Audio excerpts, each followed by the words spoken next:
could. Yeah, but it wouldn't have any spoof, so... You just expect 2 hours of run through. And we're live, ladies and gentlemen. Another Wednesday night at Curse of Strahd. If you haven't noticed already, I've made a slight change to the overlay. We've gotten the Hero Forge figures sorted, and we've got them up on the overlay. Eventually, I mean, well, we could put them up with the cameras. I'm probably not really going to bother out with this. My progress with Foundry is coming along. The audio you're hearing at the moment is coming through Foundry. The players will have connected and have their stuff going as well. I'm not streaming it just yet. We have not got that sorted as thus far, but we're getting there. Maybe another week or two, I should be able to get everyone into Foundry, and we'll start streaming Foundry. So that means the entire overlay will change to accommodate for the Foundry window, which means the cameras will be a little smaller and we'll move them around a bit. But we'll have a Foundry player, my observer view, which will give you viewers pretty much a fourth wall view of what the players see. So that'll be kind of cool when that happens. So hopefully the audio is coming through okay. Let me know if it's not loud enough, too loud, or whatever. But do keep me informed on the audio as well. Noticing in the VODs that my microphone is cutting out on occasion, so I'm obviously getting too far away from it. So chat, if you do notice that in the stream, please let me know so I can adjust noise gates and make sure I'm talking in to the microphone. You've got Evil Shine? Okay. I don't know what that means. Forehead glow. Ah, Oh, I got a 5 head, man. None of this 4 head rubbish. I've got second light running. I didn't notice you're a bit brighter than usual. Background music's a little low on stream, so I don't want to get too loud because I'll start yelling. So You're coming through crystal clear. Bring it up a little bit, because if I go too loud, I will start trying to talk over the music, and I'll just get louder and louder, which is never good.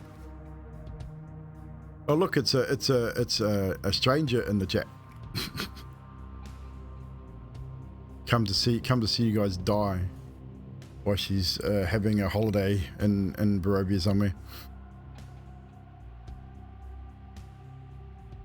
All right, ladies and gentlemen, I suppose without any further ado, we should get into the story, yeah?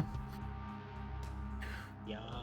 So, last we left off, you had just escaped an encounter with a large pack of Strahd's minions, wolves, werewolves, and direwolves. You'd made it across the river where they stopped their pursuit, and Strahd appeared,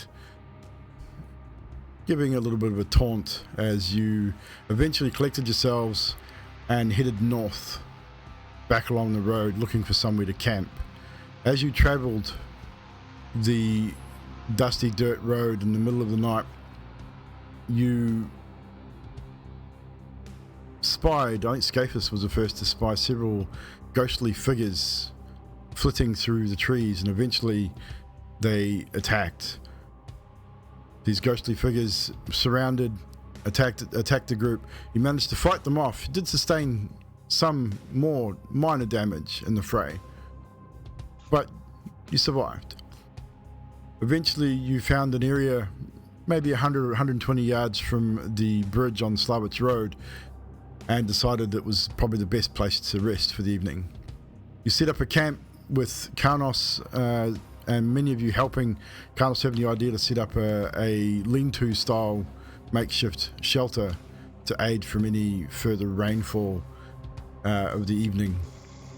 And you lit a fire and you set up your watches for the night. Karnos and Ismark exchanged some conversation during their watch, as nothing really much else happened. Adok, however, during his watch made a plea to DM, which was Zadriel's deity, in an attempt to maybe locate her. Receiving what he believed was a message from said deity, thinks east is the way we must go. Eventually, morning breaks once again, and you decide to head north along Lake Zarevich to look for some strange stones or crystals. Is my mic playing up? Damn it. On Skype or on stream? On Skype. Interesting. On Skype. Hang on a second. Because normally you come through crystal clear on Skype. Hello. Just unplug it and replug it back in. Works. Works fine. So you head north around Lake Zarevich to find Fibblestib's special stones. Along the way, you spy a column of smoke in the trees to the north, but decide to pay it no attention and stick to your path.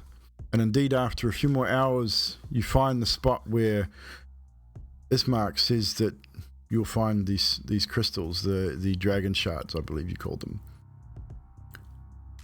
Bit of searching, a bit of tinkering around in the ground, and you manage to get yourself 3 reasonable sized pieces of the dragon shard, which makes Fibblestib extremely happy. And then after more discussion about what to do next, it is decided that you'll continue eastward in an attempt to find Zadriel's whereabouts. And it is around noon by this time. You know, Ismark has said to you that it's going to take 5 or 6 hours to possibly get back to the road near Valaki. But you can travel eastward in that general direction, and in hopes that maybe you might spy something to give you an idea of where Zadriel may have gone. So we now rejoin our group as I put the wrong damn token up there. So you guys are now out in Barovia. Bring these sounds up a little bit. So you're on the shores of the lake, and you just started heading east. Emilia seems distracted, but agrees that east is the way to go. And you start out heading towards the east. You do know, as Mark has said to you, you do need to cross another small river. You might have to travel north a little bit to get across before circumnavigating the eastern side of Lake Zarevich. So I'll turn it over to the players now as you continue your journey eastward. Is there anything you wish to achieve as you move towards the east? Where are we going? Guys. It would seem we're going east. No, we're going east. Because I've got a compass that tells me we're going east, but where are we going? Not what direction we are going. Well, we do have to return to Valaki at some point, but we can travel east for a time until at least we know it will get dark eventually. Were we not going east to the gates to see if someone was there? That will take some time to get to Barovia. Do you wish to camp in the forest again? A bit risky. I suggest we travel back to Valaki. It was exciting last time, wasn't it? I do not recall it being exciting, Skathus. How about we go back to the town? At least we can regroup and maybe ask for assistance in tracking down Zadriel. Maybe the Baron. Maybe I send some men to have a look. Yeah, I got more than enough rocks. I've got too many, but I do have to travel back to Barovia at some point. After all, with my father's passing, I am officially a Burgermeister of Barovia now. So I do have responsibility. I must return at some point to make sure affairs are in order. In fact, if I do travel back there in a day or two, I could get some of the villagers to maybe head east to the gate and see if they can find Zadriel. But if you wish to travel tomorrow, maybe we get some horses and make traveling a little quicker. Sounds like an idea.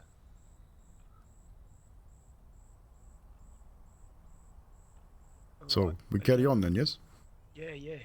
Round the lake to Valaki. How long do you reckon it will take, Schmark? What do you think? It will take maybe 4 to 6 hours if we make good time. Maybe we may get there before dark. All right. Wasn't there a wisp of smoke to the north we were going to look at as well? Was that something That you was wanted to do, Adolf? that was a couple of hours ago. I don't know. I mean, if you wish to go back that way. I believe we were avoiding the smoke. Okay. Adolf was so happy to look at it, but we'd probably run out of time and have to sleep in the forest. Adolf, you'd probably not like that, right? No, not at all. But again, the more time we take not traveling, the high possibilities of Zadriel not being. Wasn't there a Valaki tent around here somewhere, or another? Not a Valaki, a Vistani place around here somewhere to the east, maybe. Maybe we should check that before we go. There is a lot of Vistani. They camp wherever they wish. There is the main camp, which is further south of Valaki. I mean, the one that we went to was not their main encampment. If you wish to speak to Madame Effer again, you could definitely go there. She may be able to help find Zadriel. She is rumored to be an oracle of sorts. You have talked to her before, I believe. She gave you a card reading, yes? Well, the rest of them, yeah, not me. Wasn't there. I've been here for a while. No, I just know that. Look, gang, we have to head east. That's all. The less time we spend not traveling east, the better. But resting and staying alive, probably not eating to death in trees is. We do probably a need to good rest. idea. I do suggest we head back to Valaki, regroup, and head out first light tomorrow, and head east to Barofia and then to the gates, and see if we can find Zadriel then. It is the best that we have to offer at the moment, I think.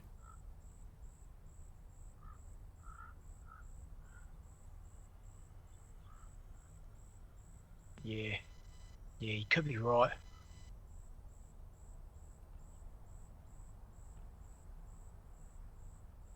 All right, so let's Okay, then keep it we going, should yes. probably do that. Let's go. Yeah, I thought we already were going. They were, yes, we were definitely walking and talking. As you always do, walking and talking. You do eventually come across the small river that Ismark was talking about, and you find a shallow place to cross, or what you think is shallow, but the water's running a lot quicker at this particular river, and it's a lot colder. It's definitely running off the mountain to the north. So I will need everyone to roll a dexterity check, just to see how much issues you have getting across the river. Just a straight ability check. Ismark with a 14. Adok with a 10. What was it again? Just a dexterity check. We got Karnos with a 23. Emilia with a 2. I'm lost. So on your character sheet, you'll find your stats. Yeah, I see that. So just click on dexterity, Dexterity. Ah, yeah. I see. and it'll ask you whether it's an ability or save. Okay, so Here we go. So that was a 0 for definitely. Emily is really distracted today and is suffering. Yours is set on private roll, Sadiq. You need to make it public. So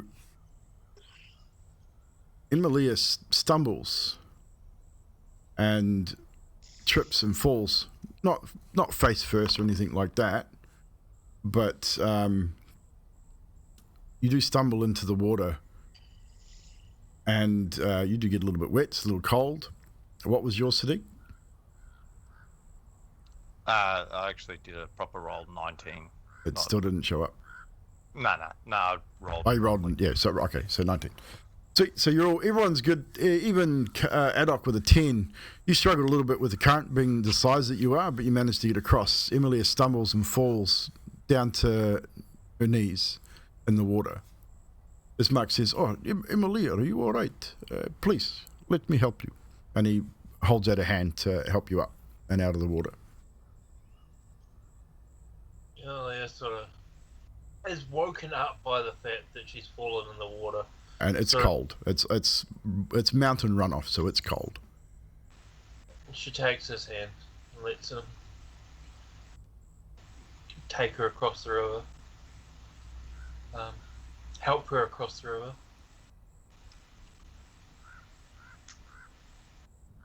So you get across the river. Eventually, sound of rolling thunder in the distance can be heard. There's no rain, but it sounds like it's coming further from the north, up in the mountains maybe. But for Barovia, today's relatively clear. Like, it's still cloudy, but it's not as dark and dingy as usual. But those just that distant thunder, you put it down to being close to the mountain. You turn and start heading more southward, following the edge of the lake, knowing that eventually you will make it back to Valaki. However, you again spy a wisp of smoke off in the trees to the east. It's not a huge, not like a massive fire or anything like that, but it's big enough to suggest. So you guys have moved to about there along the riverbank, and off to your east, maybe a couple 300 feet, just in the top of the trees, you see a small wisp of grey smoke. Campfire, someone's fireplace. Ismark sort of mentions that again. Oh, maybe hunters. You never know. Do you wish to go have a look? I know, Adok, you were kind of adamant about looking at the other one. Maybe you want to check this one out. It is in the east, of course. Yeah, I mean, yeah, it could be Zadriel, so we probably should, if it's to the east. Quietly though, stealthily, not charging in, right, everyone? Well, I'm here to help. I will. Yeah, we can. I will stealth follow. our way in. If you're going to move forward quietly towards the smoke, I need everyone to roll a stealth check.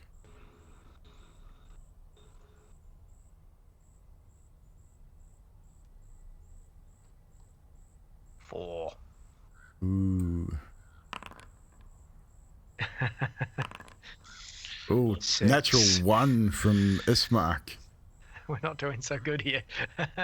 Emilia with a 10, Skathus with the highest at 18, Karnos with a 6, Adok with a 17.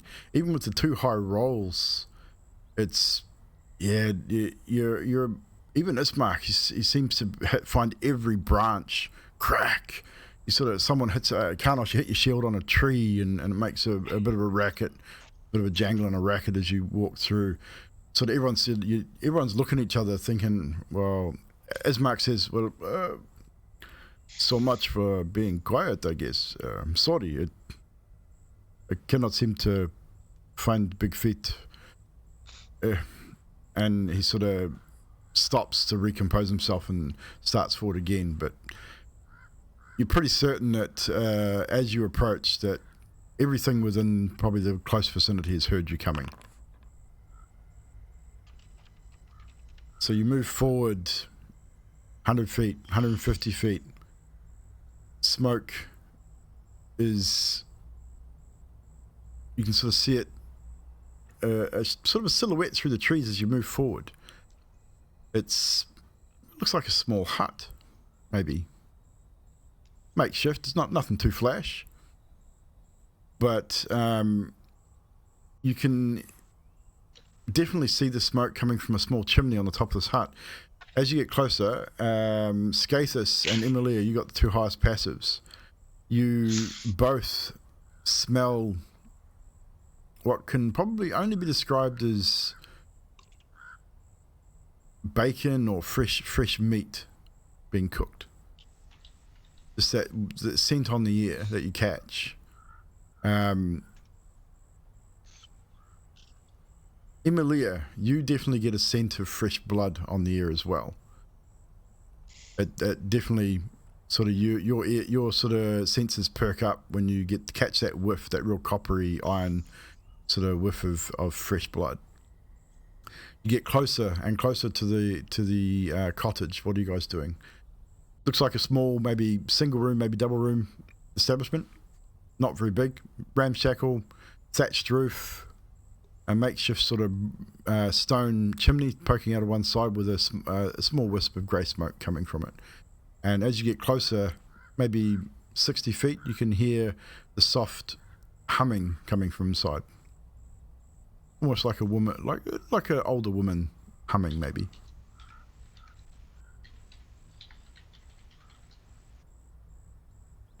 This is not one of those hags again, is it? I've got a feeling it is, so we should probably just turn around and Kill her. leave it. No, just leave it alone. We should just Kill her. Right. Well, I'm gonna stay here. You guys can do it.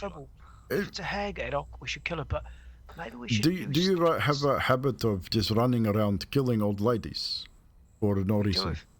We do if they're evil. In this place? Yeah, pretty much. Okay. Wait. Right. What about? I mean, would you like to prove she's hag first before you just burst in and try to kill her? Well, Maybe. That's what I mean. If she's a hag, we kill her. But if she's a nice old lady that, doesn't eat children, she can stay alive. Yeah, I agree. So, Adok, can you disguise yourself? Make yourself look like a child. See if she eats you. That type of a thing. Can everyone roll a perception check for me, please?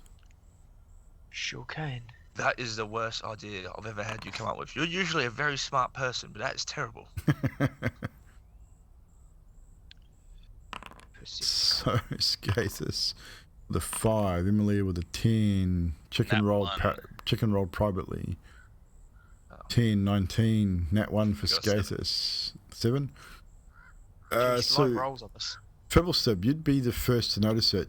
Is a cat off to your right, about 20 feet. It sort of turns and looks at you, looks sideways and hisses loudly, and then heads back to the house. I think her familiar knows we're here, so we might as well go kill her now. I don't know that Vibblestib would know about such things.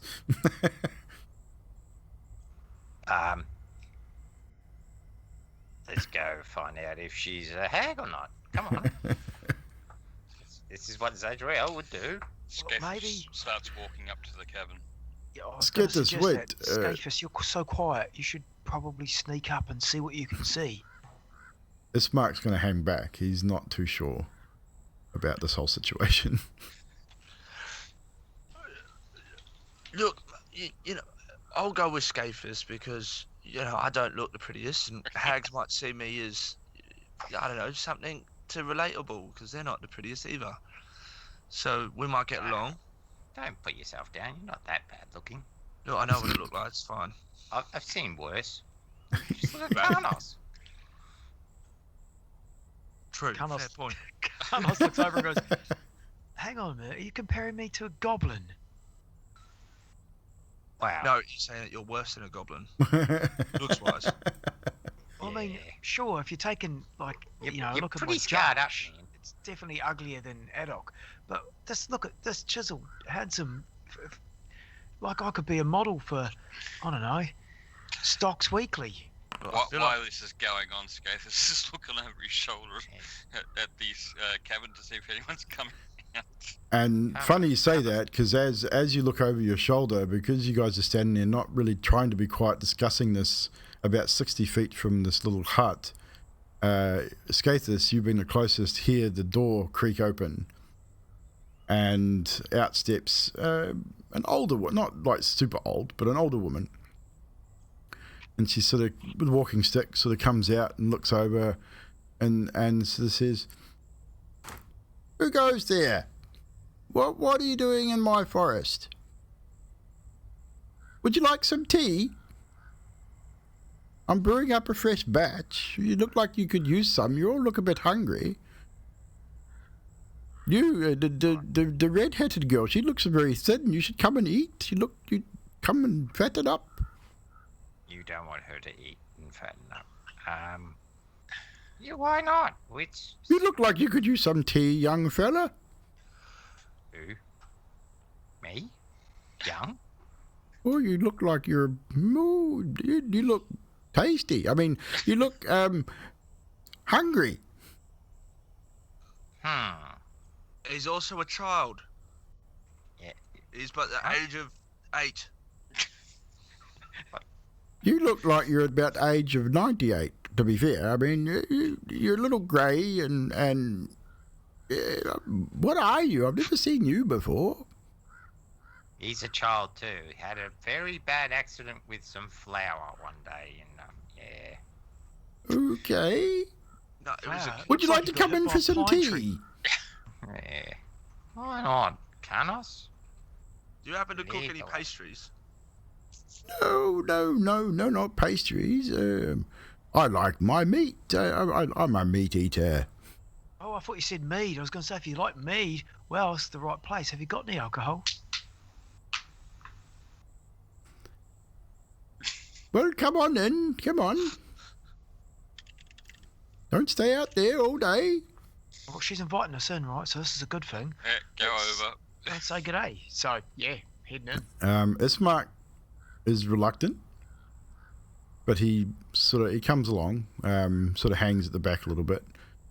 Come on, Ismark. You said old ladies, not all hags. She seems really nice. She's offering us tea.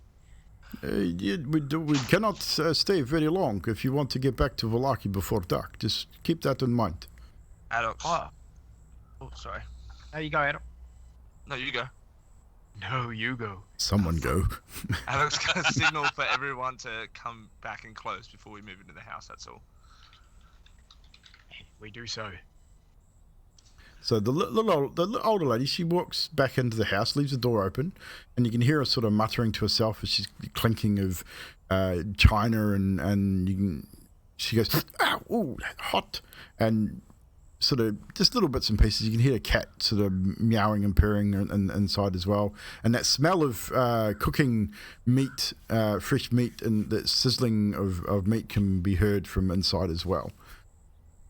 So, what are you doing before you're heading in? Alright, guys, Alex is whispering. Alright, guys, so we all heard her say that Fibble was tasty before, right?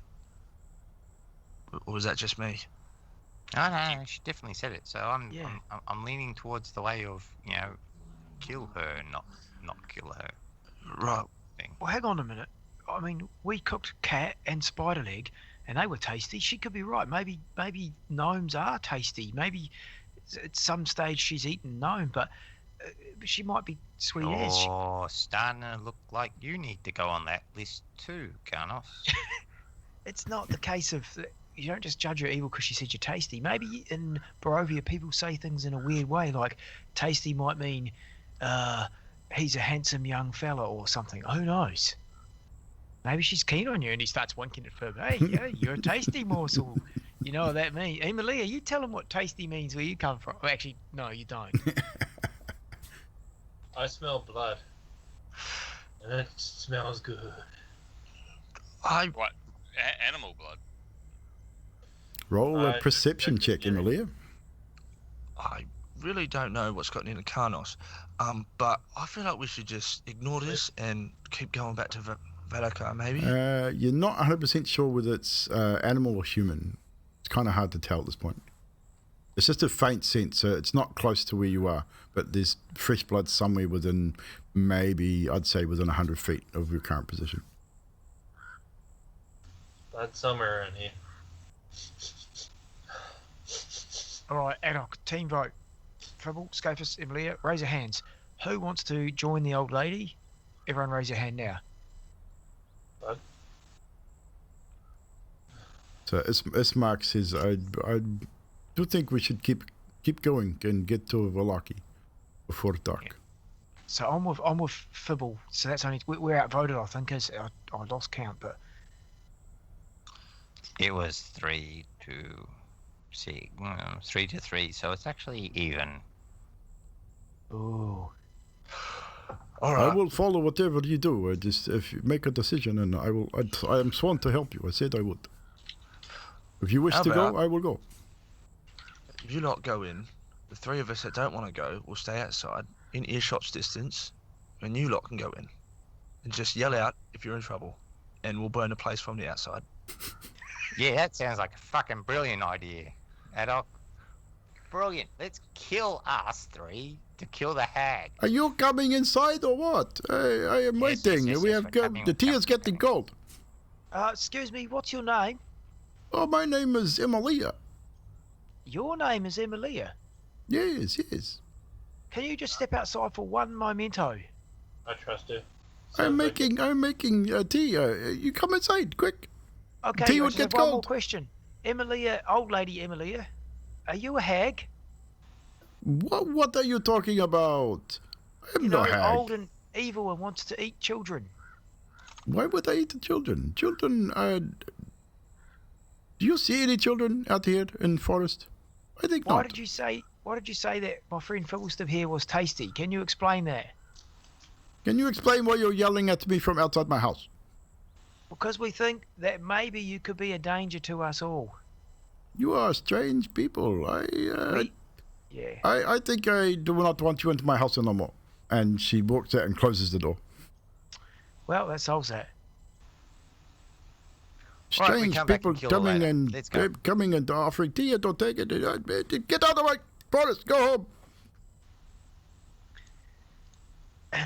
Adok. And Carlos sort of whispers in next to Adok.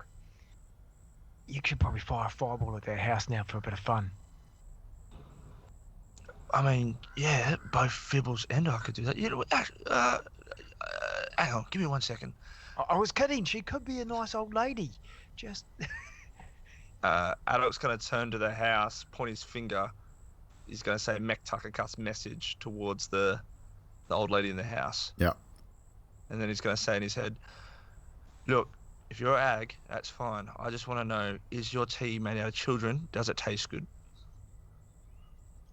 A few seconds go past. You're a rude little man. Get out of my head. I feel like we shouldn't probably burn a house down. We might have it all wrong. Yeah, let's go. You know, go. So do you leave? Yes. yeah, back to leave. Valaki. Let's go. So you start heading away, and the whole time as you start walking away slowly from the house, all you can hear is just her just berating you guys from inside the house, calling you rude and obnoxious and strange for not accepting tea, and then questioning whether she's some crazy hag. And she's going off her tits inside of her little hut. She's definitely a crazy hag. But the crazy ramblings of this old woman get quieter and quieter as you get further and further away, heading now back towards the south, back towards the lake. Emilia, can I talk to you a moment? And walking and talking. Walking and talking. Go ahead. Sure. Did you think it was strange that our old lady's name was Emilia? Well, she probably made it up. I mean, I did. Where you made up your own name? Of course. I thought Well, hey, you knew that. what was your? But isn't your real name Emilia anyway?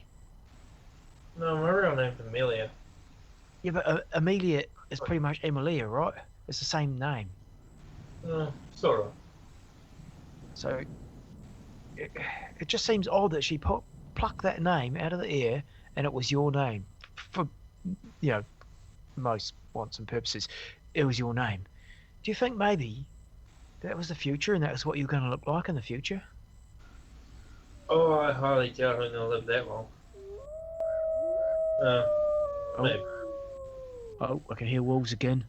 Maybe we should quicken up the pace. I think so too. It's just something to think about, Emilia. Emilia, old lady Emilia. Yeah. We might have to give her a visit on the way back through here one day. We could always put that to the test. We could kill this Emilia, and if the other one disappears, it means she was the real the same Emilia. And if the other one doesn't disappear? We just killed Emilia for no reason. But we proved a fact that it wasn't the old Emilia. Science is always a winning factor. Yeah, it is. It's scientific method. I like the science of drinking. And he pulls up his 2 mead flasks and one and the other. And you continue on your travels. Ismark's surging out in front a little bit, leading the way. Another hour or so passes as the day starts to draw to a close. Now mid-afternoon, getting into later earlier evening, around 2, sort of 3 o'clock. You guys now, as you start rounding the eastern side of the lake, you now see off in the distance, I mean, it's a few way off in the distance, but you can see the walled city or walled town that is Valaki. You know, you're now maybe within an hour or two of Valaki and relative safety. Your experiences out in the forest have not been pleasant. You've had run-in with the Vistani and with wolves and ghosts and all sorts of weird and wonderful things. But you, even though you're still wondering, where is Zadriel? Where could she have gone? The best bet is Adok's premonition, if you would call it that, to the east. There's a lot in the east, however. From your travels here in Barovia in the months that you've been here, you have seen, you've passed the windmill. There's the western gate heading towards the castle Barovia. You've got the Seer Falls. You saw from the Falls Bridge another large lake, Seer Pool. You've heard that there is another Vistani encampment there, or near there. Obviously, you've travelled the crossroads by where the River Isler, and obviously Barovia village itself, and then the East Gate. So it's more than a day's journey from Valaki to the Eastern Gate. But if you were to set out early enough the next day, maybe acquired horses or another cart, you could probably make that journey a little swifter. Next hour goes by, you get closer to Valaki, you now end up back on the road, just shy of the Valaki itself. Day seems normal. It's misty and not too cold. As you travel along the road heading back towards Valaki, you spy ahead of you in the trees a group of ravens just sitting in the trees watching your approach. They squawk loudly as you get closer, and as you walk past them and head towards Valaki itself, they take flight and fly towards Valaki Township ahead of you, squawking. Welcoming party, maybe. You know that Erwin Mardukov and the Keepers of Feather are generally watching as much as they can, so maybe it's some of the were-ravens keeping an eye on you. Of course, for the next sort of 45 minutes to an hour, you close the gap and make it back to Valaki itself. The guards at the gate recognize who you are, and after maybe 10 minutes of faffing about, they open the gates and allow you entry in the eastern gate of Valaki proper. You re-enter the town from the east and are now back within relative safety. What are you doing?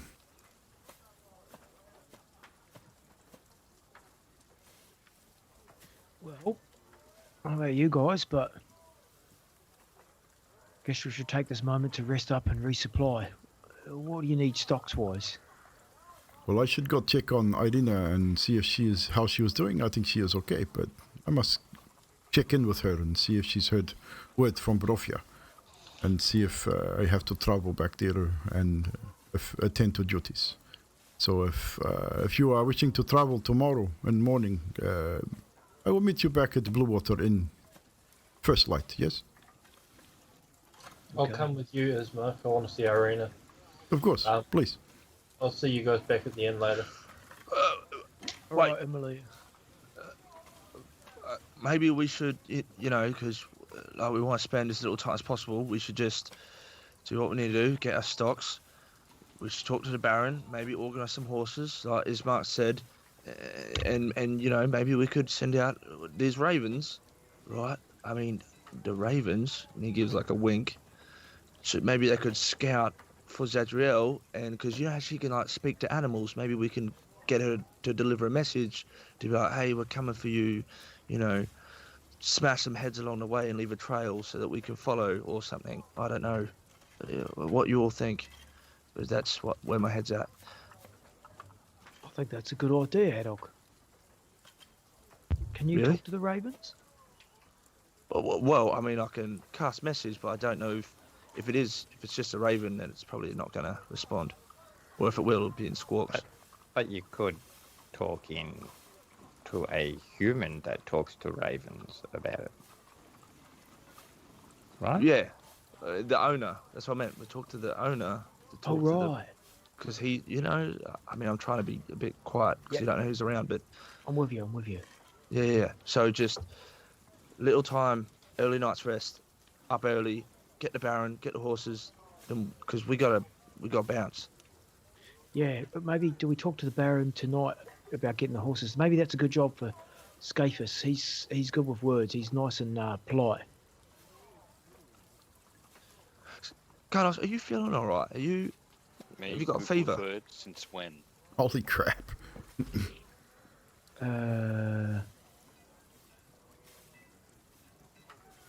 Sorry, what? I don't understand what you're getting at. Me or Skathus? Well, either of you. Skathus is polite. He's quite spoken. He won't upset the apple cart. I just thought it would be a good idea for him to talk. Well, I mean, one of us could go with him, but... I've got an idea, Carlos. You go, I stay. I like talking rubbish, as you may well have noticed. I'm not really good at... Well, okay. No, I'll do it. All right, you come with me. I feel like that's a good idea. No, you and Leah go. Emily has gone to see... she's gone. She's gone to see Irina. What? Oh, yeah, okay. Then you go. I'll tell you what, we've time is of the essence, so how about I agree with Carnos, you go with Carnos, Emily has gone with Ismark, Fibber and I, we can go talk to the owner of the tavern, and then we do our things. If anyone's got an order for stuff, we'll let Carnos know, because you and Skathus can get the stuff. Yep, right? good. We'll go to the pub, you do with the Baron, get the horses, and then, Emily's gone, but, we'll meet in the middle, hopefully, at the inn. That sounds like a plan. You're very good at leading, Adolf. What? You were never like this prior. What happened? Nothing. Nothing? No, it seems that in Zadriel's absence, taking charge has become your thing. Mind you, I've never had to be told by someone smaller than me what to do before. It's a little odd. Look, size is not, important. It's what you do with the dog that's the size of or something along there. People, let's go. Yeah, I don't know where you're going with that one, but okay, let's get the fuck out of here. You know, I'm pretty good. I don't think I need anything. Nah, I don't need anything. All right, Skathus, come along. So, Skathus and Karnos are going where? We're going to go and see the Baron and see Okay. if we can't procure us a place to get some horses. Actually, to be honest, we could probably just go to a stables first. You know, after spending some time here, there is no stable. The only stable that you've seen so far is at the Blue Water Inn, which is part of the inn itself. There's only ever sort of 2 or 3 horses there at one time, so you can only sort of surmise that the Baron might be the only other way to get horses, possibly. In fact, you've probably not seen many horses around Valaki at all, to be fair. So you're heading to the Baron's place, which is to the north, I think. Hang on. No, the Burgermeister's Mansion to the south of Valaki. You go west of the town square. Sweet. So Burgermeister's Mansion is there.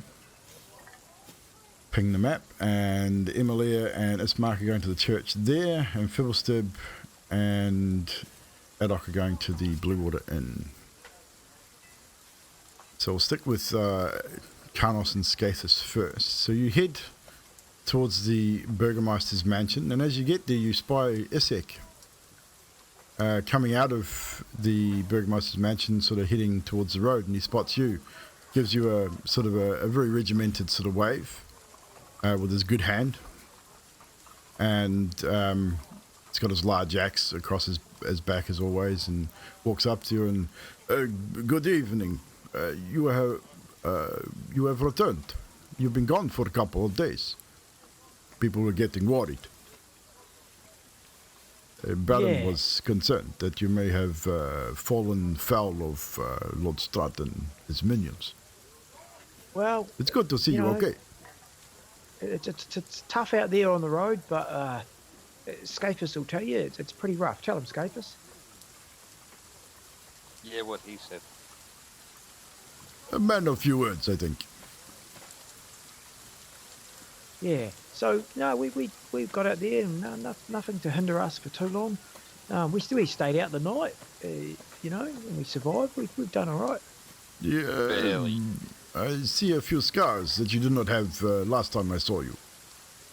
Ah, yes. Well, the battle was mighty. Skathus managed to take a beating or two. I managed to take a small amount of damage myself, but nothing that the old sutures and needle couldn't fix up. This rain is... I wish it would stop at least once. It is driving me mental. But is there anything I can help you with? Baron is busy, so if you need anything, please. Oh, yeah, let me know. I will help out. Well, we're actually on our way to see the Baron, but if he's busy, you might be able to help us out. Of course, of course. Skathus, tell the man what we need.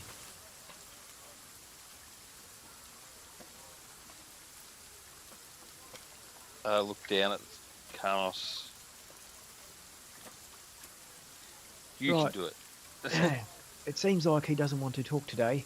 Usually he's like, yabby, yabby, yabby, you can't shut the guy up. But nonetheless, we're looking for mode of transport. We did have a carriage, and it seemed to fly to pieces when we were attacked on the road. So we're after some horses, or something of the like. Horses, you say? Yeah, or maybe you purchase or borrow or hire. Not many horses here in Valaki. Most horses been killed by wolf and werewolf on the road. So most people choose to travel by foot or take ox and cart. You say you had cart and you broke it. So you might be able to purchase another one at Arsek, maybe. At where now? At the Arsek Stockyard. On the by Eastgate. Arsek. Isn't that where we got our cart? I don't know, was it? I was asking Skathus, but he's remaining quite quiet. I don't think I was there when you got the cart.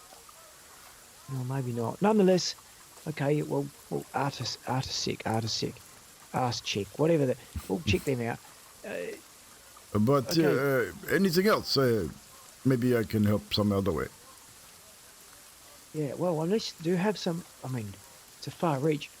you don't know if ox won't go very fast, will it? Will be not much faster than us just walking, right? Probably not. Do you have any skills in making like something that could maybe blast extreme flame out and get us to a place very quickly? I know not of what you speak, but no, I cannot help you there. Yeah, all right. Well, how do you guys get around quickly here if you don't have horses? You do not. Is short answer.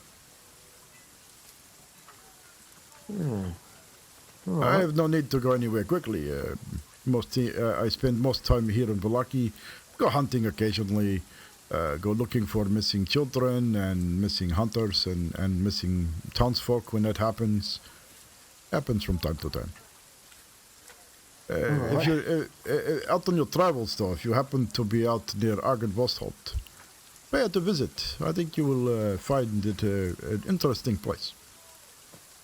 You and your friends seem capable of good adventurers and looking for treasure and things. Maybe you find something useful there.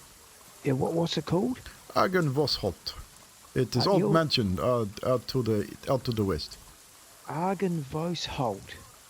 Your accent is so hard to understand. Argenvostholt. Yeah, I think I've got it. Curious. Yes, accent strong. I'm sorry. Curious a name, Argenvostholt. Listen, Well, do they sell Argenvost horses? Argenvost is Order of Silver Dragon. That's where they used to be, many years ago. Is there anywhere here in the whole land, the land's called Barovia, right? Yes. And there's a little town called Barovia. I find The that quite village, confusing. village called Barovia. Village used to be capital 100 years ago, before Strahd came and conquered these lands. So, what I'm wondering is there anywhere around here that has much in the way of horses or donkeys? Probably not. I'm sorry. Barovia is not a rich province. We don't have much livestock. As I say, werewolf and wolf seem to hunt them down and eat them. Yeah. You know what? And I turn to Skathus at this point. Skathus, if we could find a pony, maybe a girl pony and a boy pony, we could make a lot of money here in Barovia because no one sells horses, and horses are expensive, right? So a girl pony and a boy pony, we'd start breeding them here in Valaki. We're made for life, mate. We could sell them because they're it's like a collector's edition. There's not many, so they'll be worth a lot of money. Until there's many, we'd have the monopoly on this. Is there anything else you might need before I go? Oh, sorry. I believe we're done now. And I start walking back to the inn. Are you sure? I mean, anything at all? A magical weapon that will destroy Strahd. You got one of those, right? Hey, we all wish for that, but no.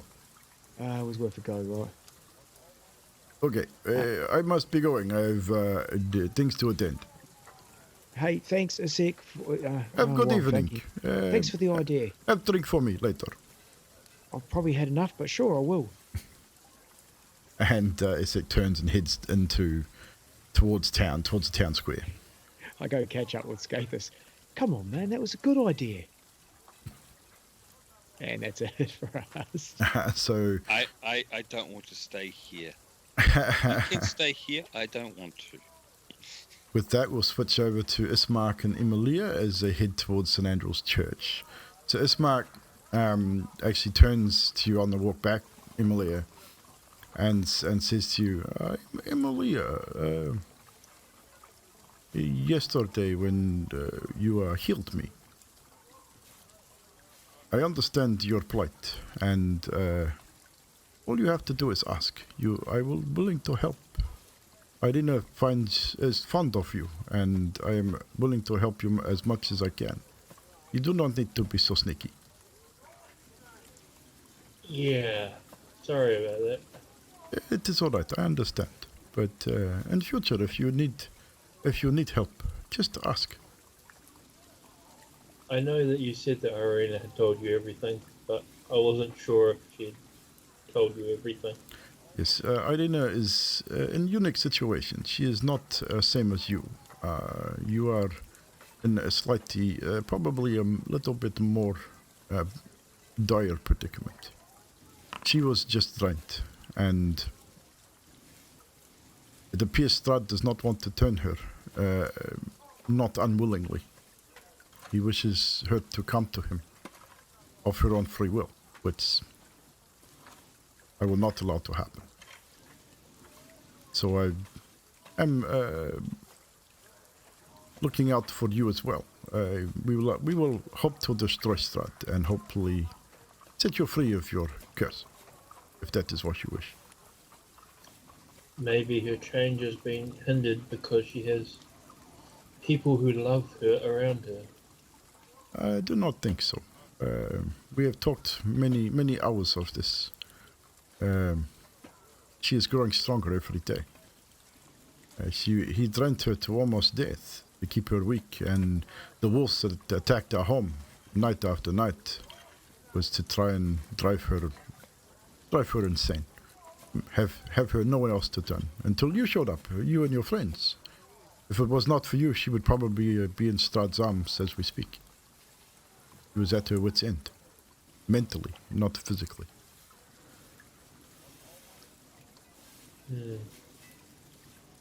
But she will be happy to see you nonetheless.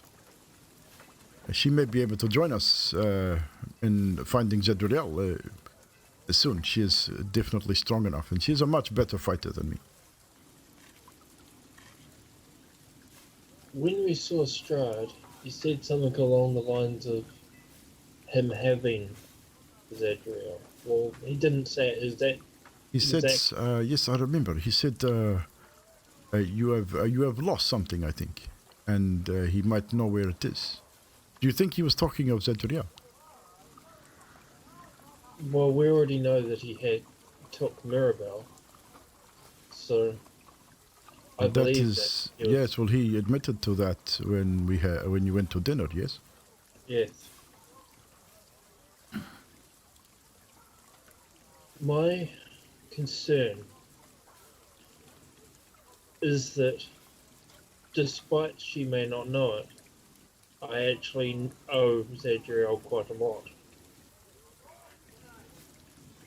And I have been pondering contacting Strahd and offering a trade. I know that he wants me. Maybe he will swap Zadriel Mirabelle for me. Do not think this way. This is a foolish way of thinking. One life is not worth more than another. All life is precious. Maybe just Zadriel then, since it has been a while since Mirabelle went. I am not sure that Mirabelle is even here anymore. He did. You did say, or one of you said that he had let her go. I mean, I'm not sure that this. You can never trust him. But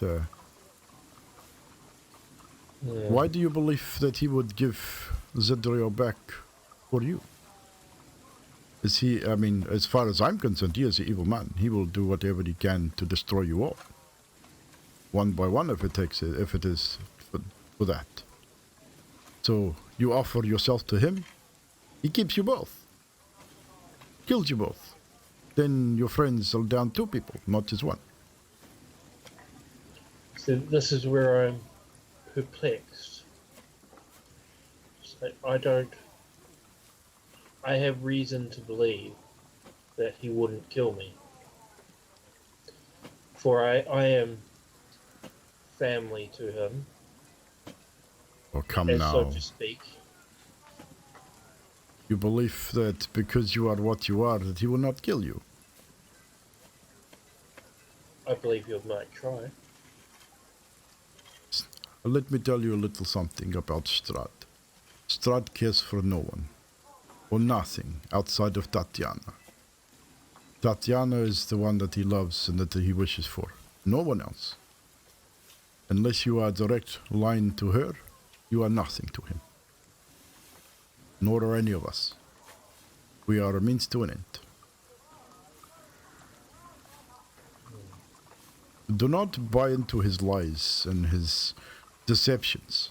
He will tell you anything and everything to get you to do what he wants. But in the end, if you do not lead him to Tatiana, you are nothing. He will either turn you into a spawn or kill you just for fun. Your friends included. My other concern is that sooner or later I will be a danger to the friends as well.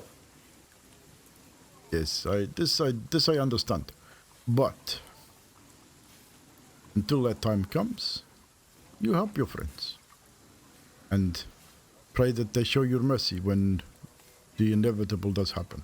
If you turn, they will help you to your rest. Until then, you do everything you can to help them, yes?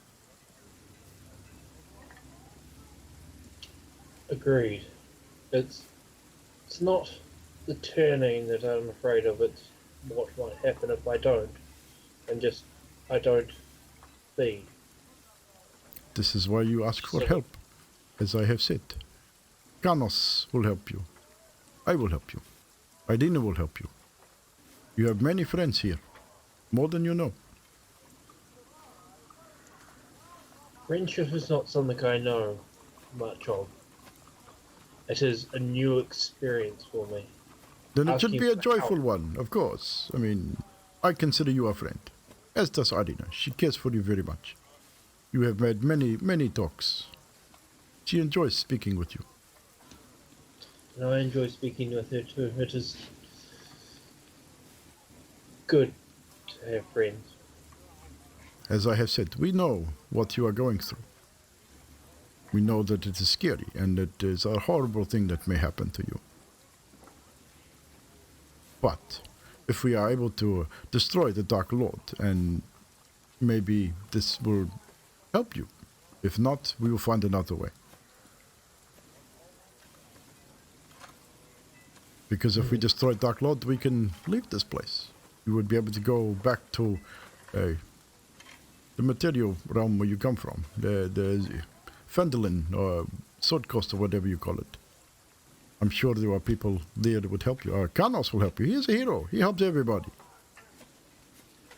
Emilia smiles and laughs. And she says, it's... Sorry, not about Karnos, but Phandalin is the last place I want to go. I'm sure there are many places you can go besides there. I mean, of course, all I know is Profia, and I've been here my whole life. I've dreamed of leaving this place. Anything is better than here. I would give anything to see the sun shine across my land once more. It's been a long, long time. I don't think anybody can remember the last time the sun shone on these lands. As much as I miss the moonlight, you couldn't pay me to go back to Phandalin. Well, if we defeat Lord Strahd, maybe there will be a place for you here. Maybe.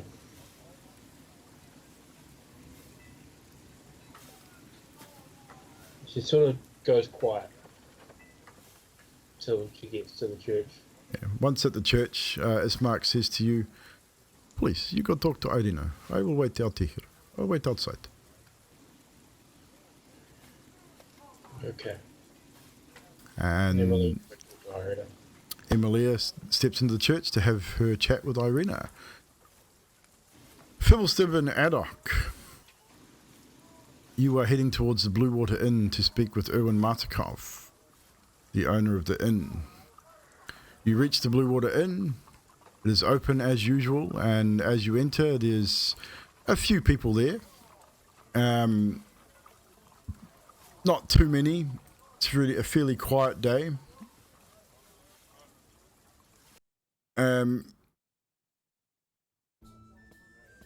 bit of music playing. Few people, couple of hunters that you've seen there before, sitting at a table. Erwin's at the counter, wiping down the counter. Looks like someone had a spill on the counter. He's wiped it up, put the cloth away, and has sort of spied you as you walked in. He's raised his eyebrows, nodded towards you.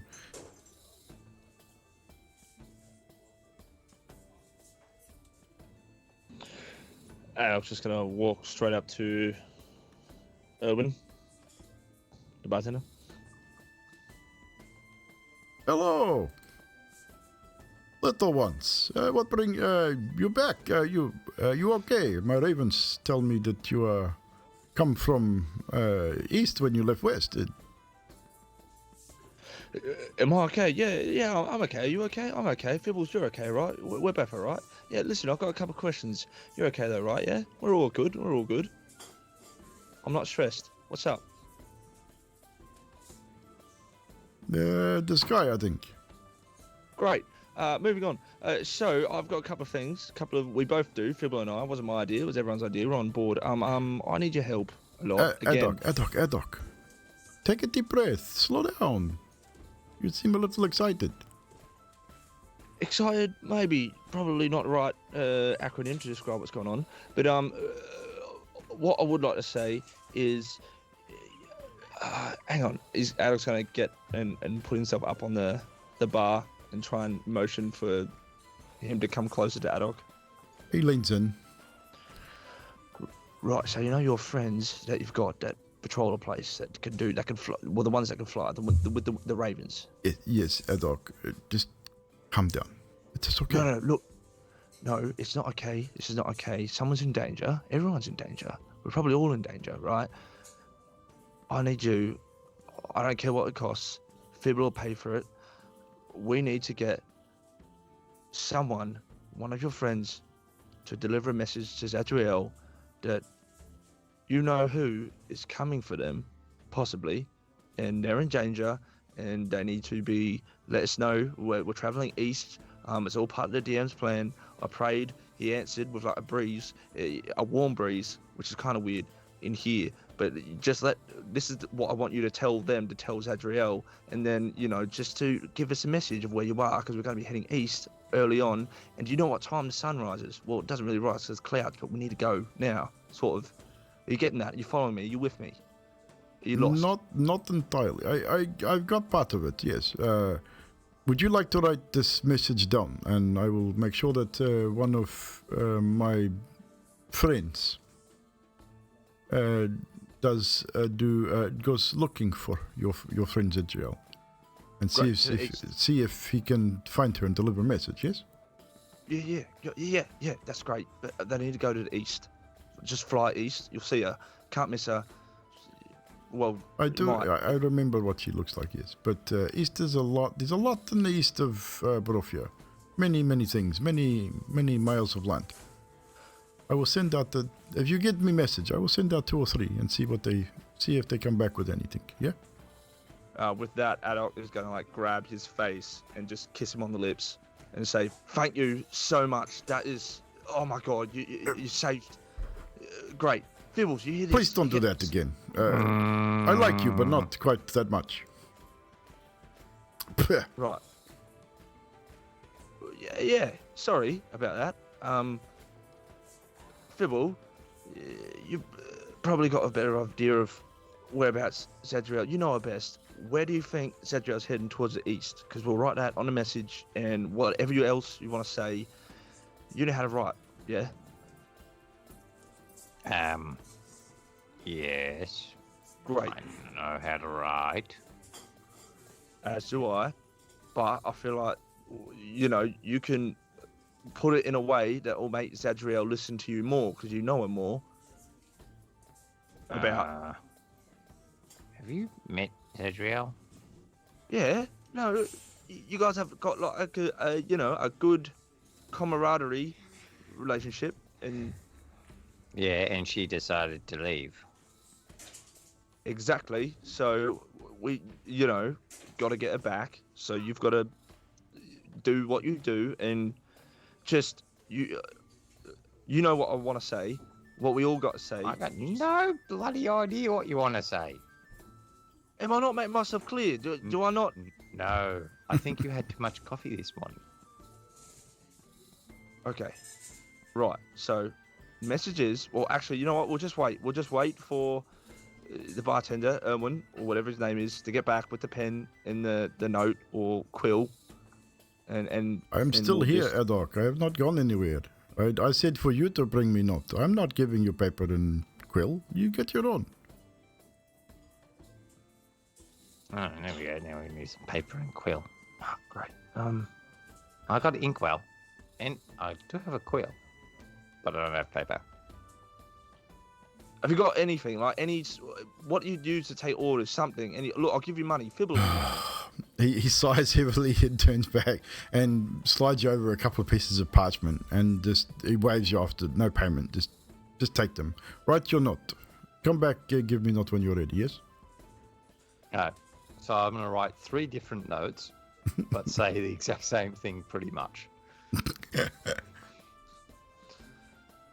Okay, so you write your notes and eventually return back to Erwin. He takes the notes and says to you that he will send his friends out looking for Zadriel.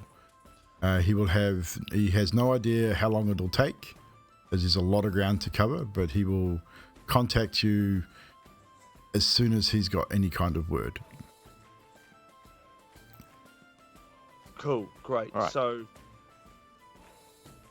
they'll leave now. Yeah. They will leave when I find them, yes. Sorry. Didn't mean to be pushy. It's all right, I understand. You are missing your friend. Chill. Yeah. You need to chill, dude. Chill. No, look, I'm fine. All right, we're all fine. I'm fine. You're fine. We're all fine. Do It's you want something okay. to drink? Here, Yes, have some I do. wine. And Thank you. Yeah, can we? on the house, take it. Just here, bottle. him He the gives you a bottle and a couple of glasses and says, "Sit down, calm yourself. Wait for your friends." Yeah, I'm gonna go to the room. I'll be right back. So Fibblestep heads up to the room, which you have, I think, 2 or 3 days left on your last lot of gold that you handed over. What are you doing up in the room, Mr. Fibblestep? I am inserting the crystal into. I thought that was going somewhere completely different. into the owl that I created. and Okay. left. And is that it, or what happens? Is there anything you Well, have I'm to gonna do? insert and then start, muttering stuff and trying to make sure it works, and then hopefully eventually it just starts to work. Because Okay. I don't know. I've never done this before. Okay, so this is for the Magical Automaton, I think, is it? Yeah, it's a homunculus. Homunculus. I've never done one either. I don't know how it works. Well, I know it's an imbuing. It's an imbued item, infused. So if it's infused, it should instantly work. Yeah. But, So we will for flavor's sake, we will say that you spend the next 10 or 15 minutes double checking, triple checking that the shard is in place. You go over everything, the build, make sure everything's in place, and then you mutter your incantation for your imbuement, and you stand there and you wait. 5 minutes passes, nothing happens. You start to become a little frustrated. Should be working. Why isn't it working? And then all of a sudden, the eyes of the owl flicker in movement, flutter, and then open. And it spins its head 360 degrees and looks back at you. Sort of ruffles its metallic feathers. Alright, cool. Now, I don't know what you do. Fly around, do something. Yeah, that sounds good. It does. I'm assuming it does exactly as you command. Yeah, pretty much. It's So it just like takes familiar. flight and flies around the room. A little bit noisier than the average familiar, of course, being a construction, but it's pretty cool. Flies around a couple of times. Lands back on its perch wherever you had it.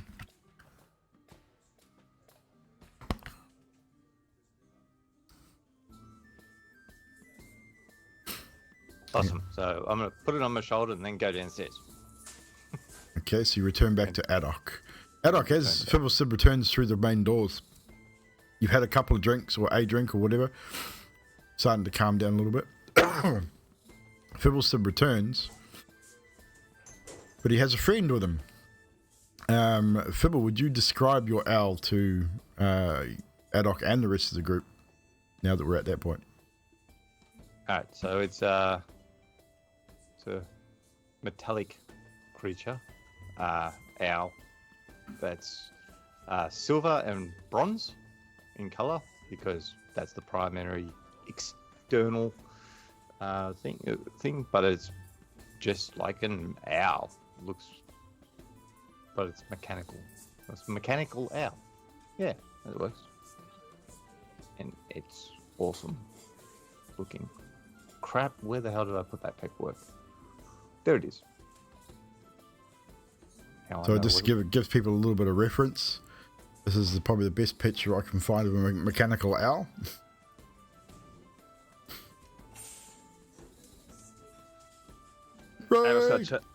Alex, I turn around and see it coming towards. Oh, so is it just flying like up above you? No, it's on the shoulder. Rests on your shoulder? Nah, it's on the Rested shoulder. on the shoulder. Oh, okay. Fibble, Yeah? do you realise you've got a mechanical chicken on your shoulder? Well, yes. It's not a chicken. It's an owl. Chickens get eaten. Owls punt. Actually, that's a good point. What should I call it? I have to call him something. I'll have to work out a name. But this is kind of like your little turret thingies, but it's what I thought of. Yeah. Oh, right. So can it shoot fire or, force from its mouth or something? I don't truly know. I haven't had it attack anything yet, but I would assume it can hit. And I'll just say, like I think maybe like it flies towards something and then stops and hits it. So yeah, it'd be force bludgeoning. Force bludgeoning. Maybe. Cool. Yeah. I just had a gold idea. You know what we could do? We could put it in my cannon, shoot it out of the cannon towards things, and then that could be more of an impact. That's a very good bullet. And it's That's your second bad idea today. I feel like it was a good idea. I mean, like, it'll cut through the air because it's very aerodynamic, I assume. And then Two reasons why. You may have overlooked one big problem. The owl is 3 times as big as your little cannon. So, exactly how's that going to go down the barrel? Well, I mean, I can change the size of the cannon when I spawn it. It's kind of like I can shift the metals up and down. Maybe a little bit. It might be big enough to fit your owl. No. I didn't spend all that time making this bloody thing for you to destroy it in the first day. Right. Well, all right. Well, if you ever want to fire it out of a cannon. Okay. Look, Fibble, can you sit down for a moment? Alright, so we will leave you there for a moment. Back to Skathus and Karnos. You guys are heading back towards the inn. And out in Valaki, as you're heading back, is there anything else to discuss on your way back? Yeah, Carlos would be saying, he'd be telling him a story like, and so when all the undead looking dudes in the city where I was, they were everywhere. We got out of the house, me and the redheaded chick that I was telling you about, and when we got out, there were just like upturned carts everywhere. Some of the carts were on fire, some of them weren't. The local law enforcement, the sheriff and whatever of the town, was standing there with a crossbow aimed at me, and he said, "Where did you come from?" And I said, "Well, I was just in the hospital getting fixed up, and then suddenly there's all these dead people everywhere." And that's how it began, Skathus. Do you get, that's crazy, right? Skathus, are you awake? Yep. Okay. The inn's coming up. Yeah, I see the inn. Let me in. All right. You can tell that story yourself if you like. It was a great night. All the residents had turned evil, and we didn't know what had caused it. Have I made it to the door yet? So you both make it to the inn and you walk inside. And as you walk inside, you see Fibble and Adok inside, sitting at a table. But there's an addition as they're sitting at the table. There's a mechanical something on Fibblestib's shoulder. Skathus, do you see that? It's a bird, I think. Yeah. Did he have that before? Did I not see that? Right, I don't believe I've seen it. Do you think he knows it's there? Can we just see it and not him? Is it something that Strahd's put there? How about you go ask him? Well, we'll walk in together, eh? I'm going to the bar. Oh, I didn't think you drank much. I do now. I head over to Fibble and I go to the opposite shoulder side of him. Has he got his back to me? Yeah, I'd say probably would have, sitting at the table. Mr. Stib, Adok, how's things going? Yeah, good. I think. Great, good. Yeah, good. We got horses, so we. So, I've good news and bad news. Start with the bad news. The bad news is, no one owns horses around here, or donkeys, and it's possibly okay to maybe get an ox, but our ox wouldn't move at any more speed than what we would move, so it kind of is a waste of time. The good news is, I figured out a really good way to make money here in Barovia.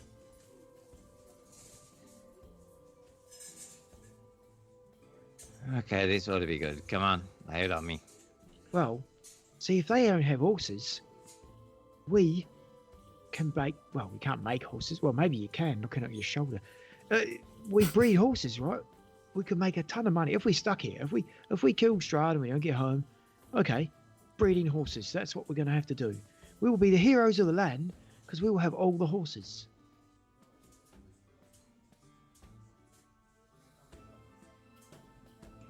Got a cold? Sorry, it's dusty in here. So, you're telling me that the bad news, we got no transport. The good news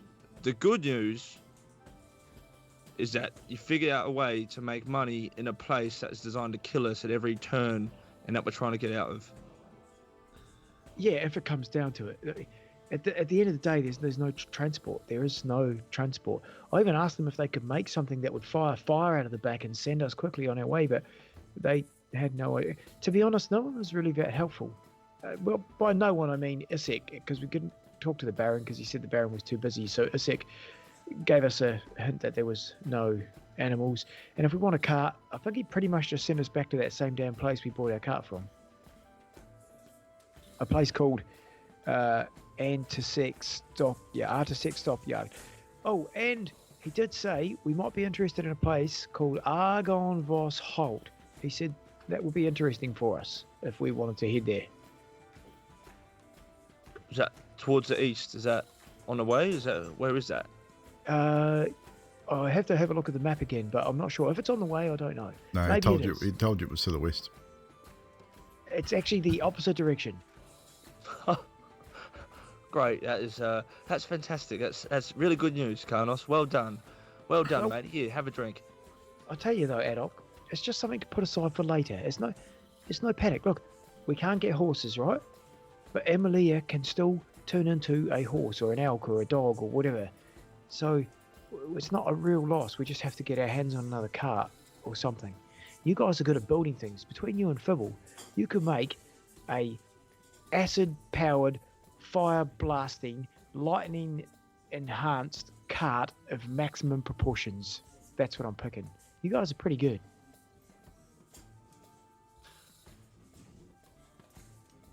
And they both just sit there stunned.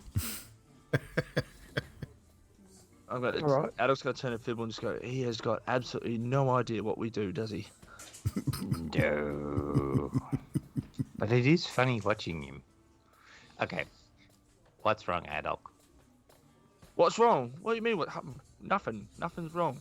Yeah, I known you. Space of a month. Basically a a month. while. You have. Yeah. Something's wrong. You're not acting normal. No, look, I'm fine. All I want to do is, potentially get back what is lost and stop, from dying, and then our chances of surviving are lower, and then we're probably gonna get mauled to death, and probably by wolves or skeletons or werewolves or other weird bat-like things, or demons or whatever it is that it goes on here, or we could be trapped here forever, and it's just my chances. And I've been here for a while, Fibblestib. I have been here for a long fucking time, and I would like to leave at this point. And I've got a lot of things going on in my brain. There's a lot of memories coming back. There's things there. I remember this person died, this person exploded, and and we're missing someone, right? So that means our chances are nil, slim, and fuck all already. Now it's lower than that, so that means we're at like butt fuck nowhere. Right. So But who I'm fine. exploded? What?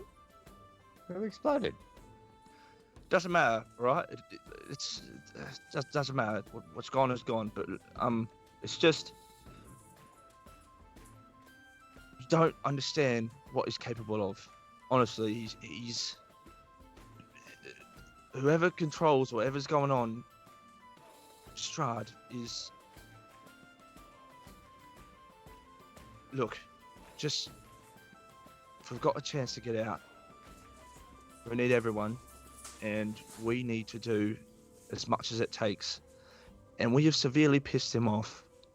Severely. And that's not a good thing. Those wolves, those werewolves, the river, that was him just toying. Just have a bit of fun. That's him. That's his playtime with us. You understand? If he wanted us dead, he could literally walk through or phase through a wall or a window and cut our throats, kill everyone here whilst he's laughing. And there's a parade going on and things like that. That's the type of person that he is. He bends reality to his will here, Fibble. Nothing is real and everything is. Am I making absolute sense? Yeah, I understand that. I've been here too, seeing him do this stupid shit that he's doing. But by the way, I've been reading. And we need to find this dude that wrote this book, because he's got some things in here which kind of make me think that Strahd isn't completely unbeatable. Carl sits down at the table at this point and takes a little more interest in what he has for the whole of the day. Yeah. Noticeably, he's been kind of a jerk. Not a jerk, but he's been focused. But now he's focused. Fibble, said book. What are you saying? Well, okay, he's old. Even compared to me, he's old. Like old.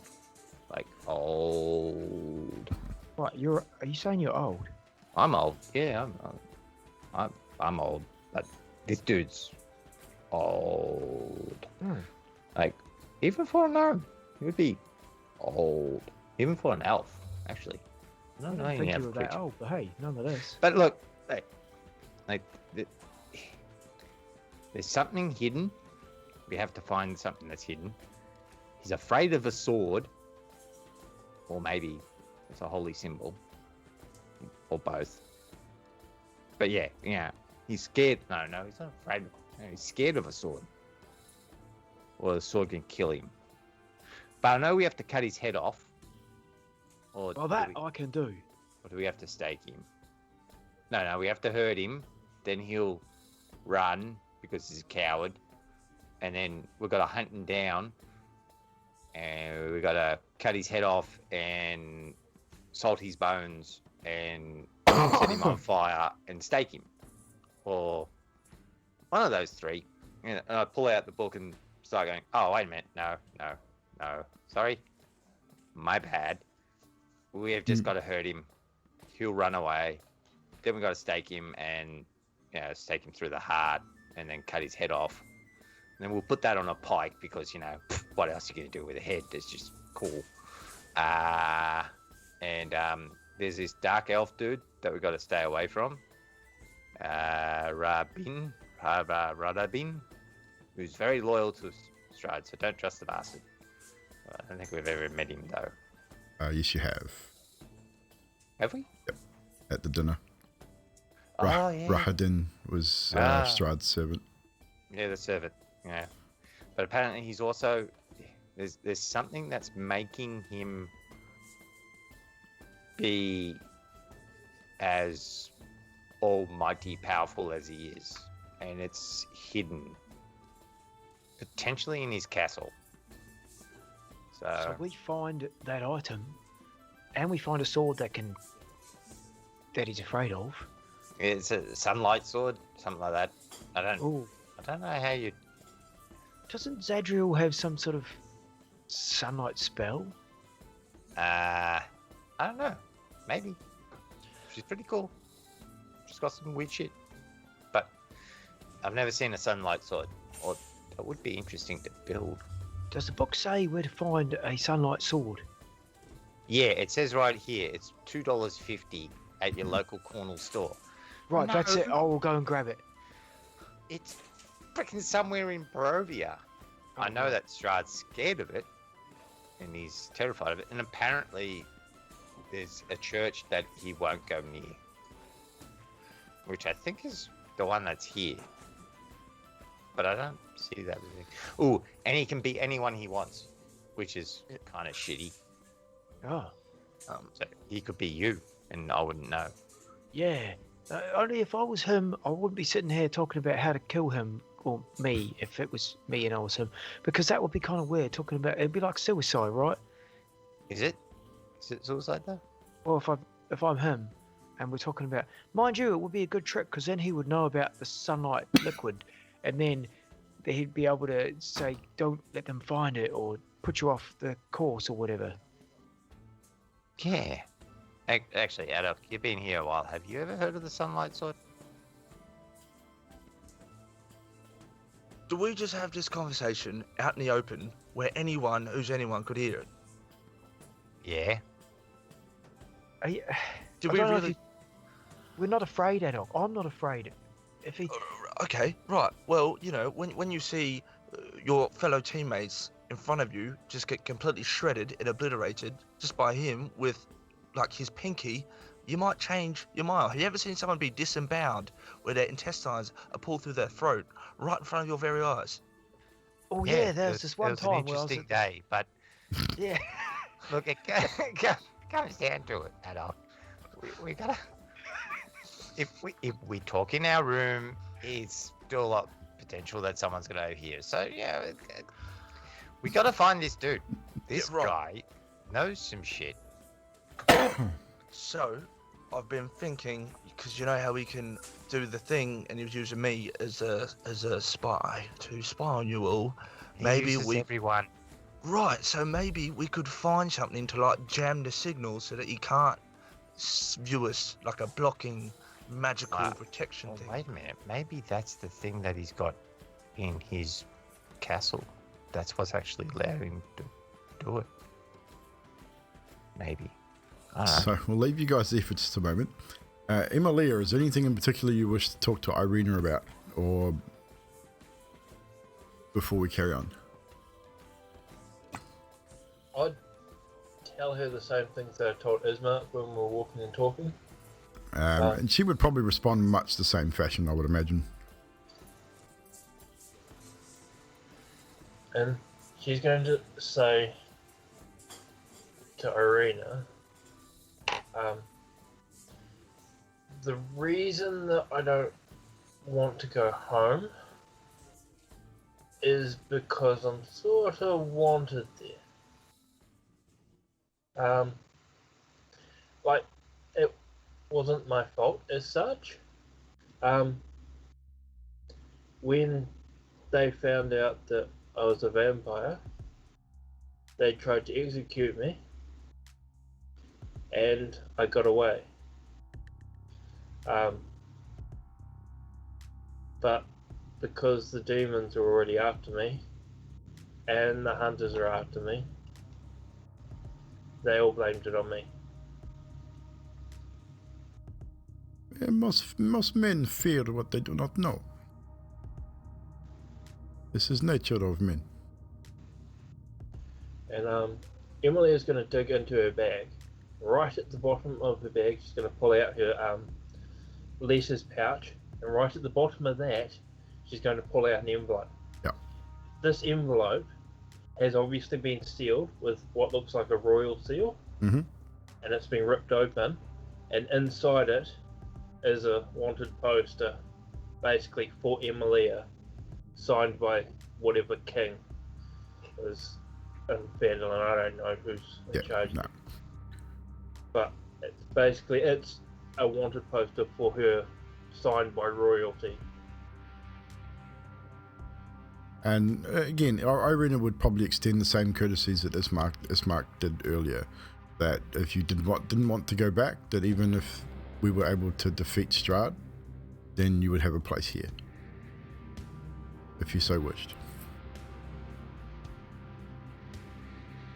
And on the letter, it will say Amelia Orvis, and under that it will have Amelia the Eternal in brackets. Mm-hmm.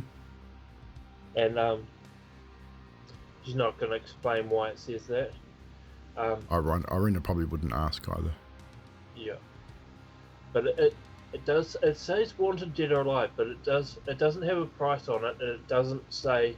It basically says do not approach. It says do not approach this person. Do not try and kill her. Do not capture her. It just says do not approach. And she's basically going to show it to her, and then stuff it back in her thing, stick it back into the bottom of her pouch. I'd say Irina at this point would just basically pull you into a tight hug and tell you that you have friends here, regardless of where you came from and what people think of you. And she'll hear Emilia crying. So with that, she would hold you in that embrace until either A, you stop crying, or she'd probably even weep with you. I would imagine she's pretty empathetic. Anything else in particular you wish to discuss, or would that be it? She'll say, if you wish to tell Ismark, I will understand. Sooner or later I'll tell the party. I do trust them, and I do respect their friendship. If should Ismark say that I have this letter, then I will show them happily. It's not. I do trust them. I do not tell my brother everything. I do not think he needs to know about this. If you wish to tell your friends, that is up to you. I know it's not. It wasn't technically my fault, but it's not something they go around saying, "Hey, everyone, I'm wanted for." Of course. About many counts of murder. So yeah. We are defined by one's actions, and your actions have spoken of great things. She smiled. Bit of a rocky start, but you have come around, and even your friends can see this, I'm sure.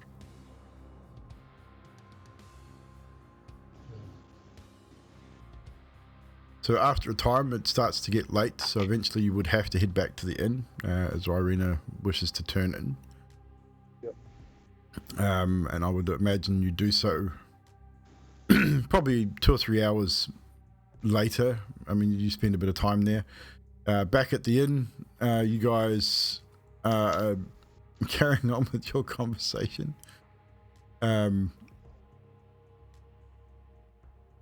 Skathus is drinking at the bar, and Karnos has been drinking at the table too. Yep. So I'll pay for everything. Skathus, what are you doing in particular? Just drinking? And how much you drinking if you are drinking? Be heavily, because I just don't want to listen to Karnos anymore. No more. I don't want to know more. So you've probably been drinking heavily, and when you say heavily, you got to buy.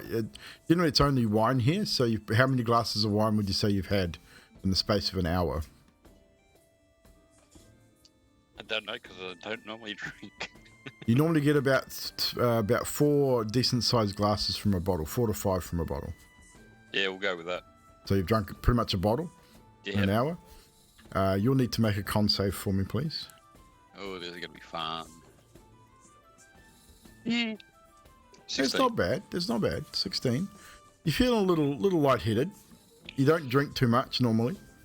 You probably haven't drunk a whole lot since you left the monastery. I mean, apart from at the monastery, it would have been just your sacrificial wines. It's still like a mouthful with your vestibules, but that's about it. So you're not a big drinker, but you're definitely starting to feel it. You're getting pretty lightheaded. You're starting to get a bit of a headache.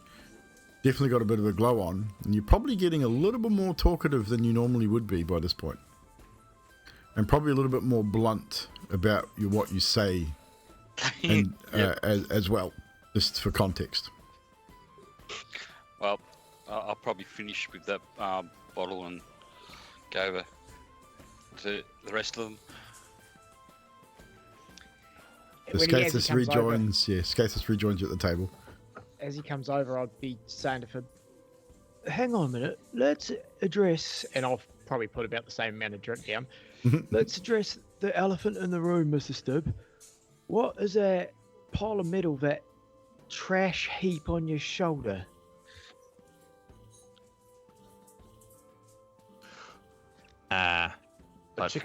What trash heap? Well, you've got some trashy stuff on your shoulder. Huh? Dude. Do you see it? This is engineering at its best. He's talking about your robotic chicken. It's a freaking owl, you moron. Look, you eat owls as well. Robot chicken? What? I don't get it. What does it do? Well, I'm hoping it will be able to, I don't know, scout for me. I got a feeling I'll be able to channel my magic through it. Can it rip the eyes out of people? Please say yes. No. Damn. That's pretty savage, Skathus. Why would you want to rip the eyes out of someone? Can I make people go deaf? Maybe. What about their tongue? Can it remove tongues?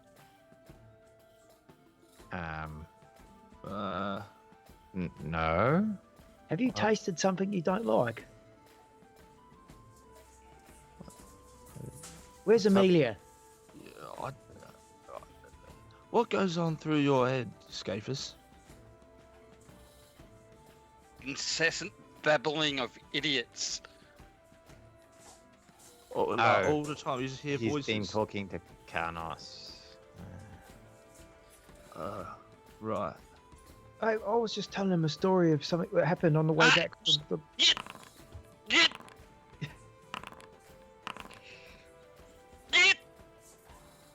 I think I understand now. We left him alone with Karnos for a little bit too long. I don't really know if he's broken or if he's fixed. I think he might Who? be Karnos? fixed. Skathus. No, we know Karnos is broken.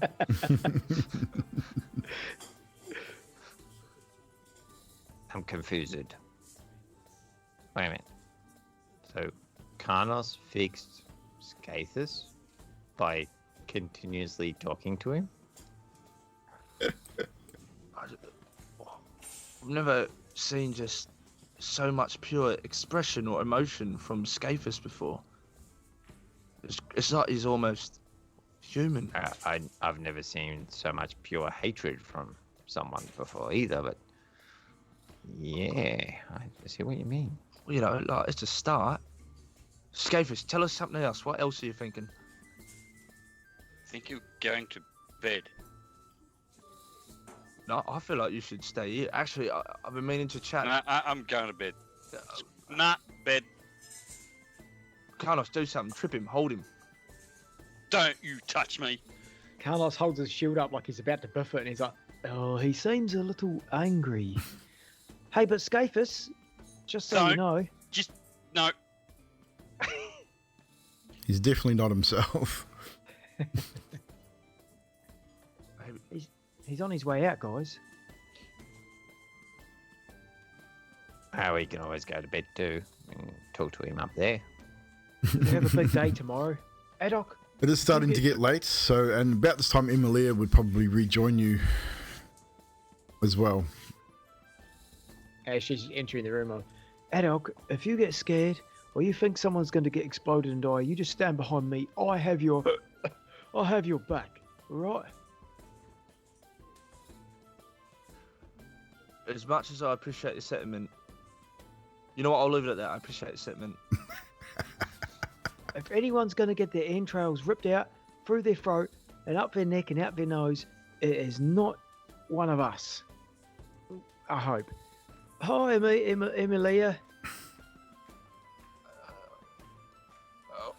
Okay, all right. I hate to be the one. I feel like we probably should get some rest. Actually, Carnos is looking a bit. Emilia, it's, we need to have a chat. Not like with you, but just as everyone as whole. So do you all start heading upstairs for rest?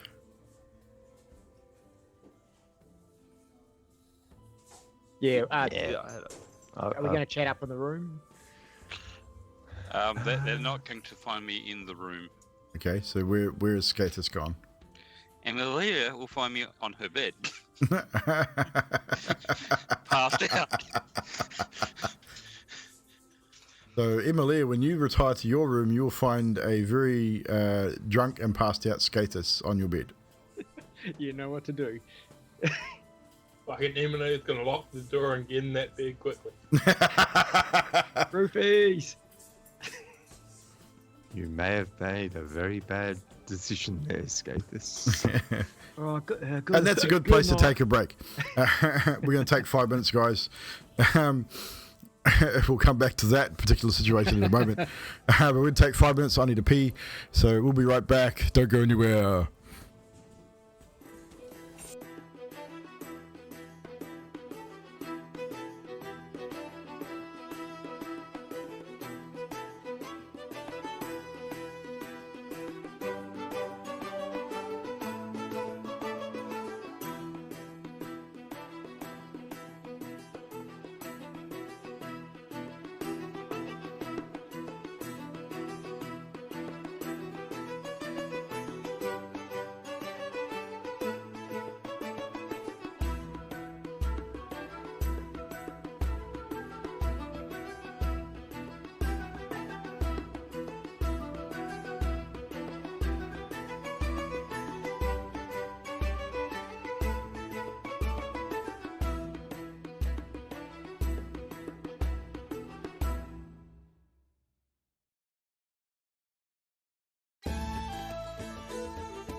Hello, chat. We're back. Well, most of us are back. We're just going to wait for others to come back, but glad you can stop by and hang out with us. A few acknowledgements before we carry on.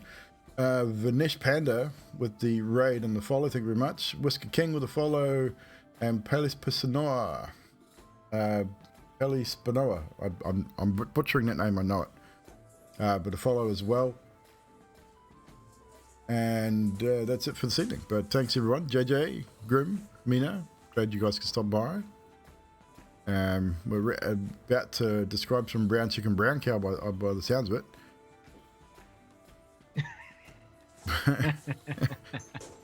This is going to be good.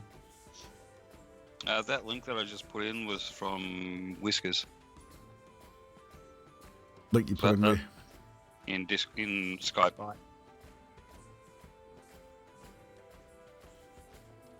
Right, chat open.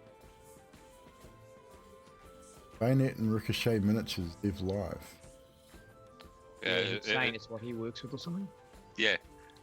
Basically 3D modeling of so you can do 3D prints and all that. That's cool. But yeah, there's a few pics there. Cool.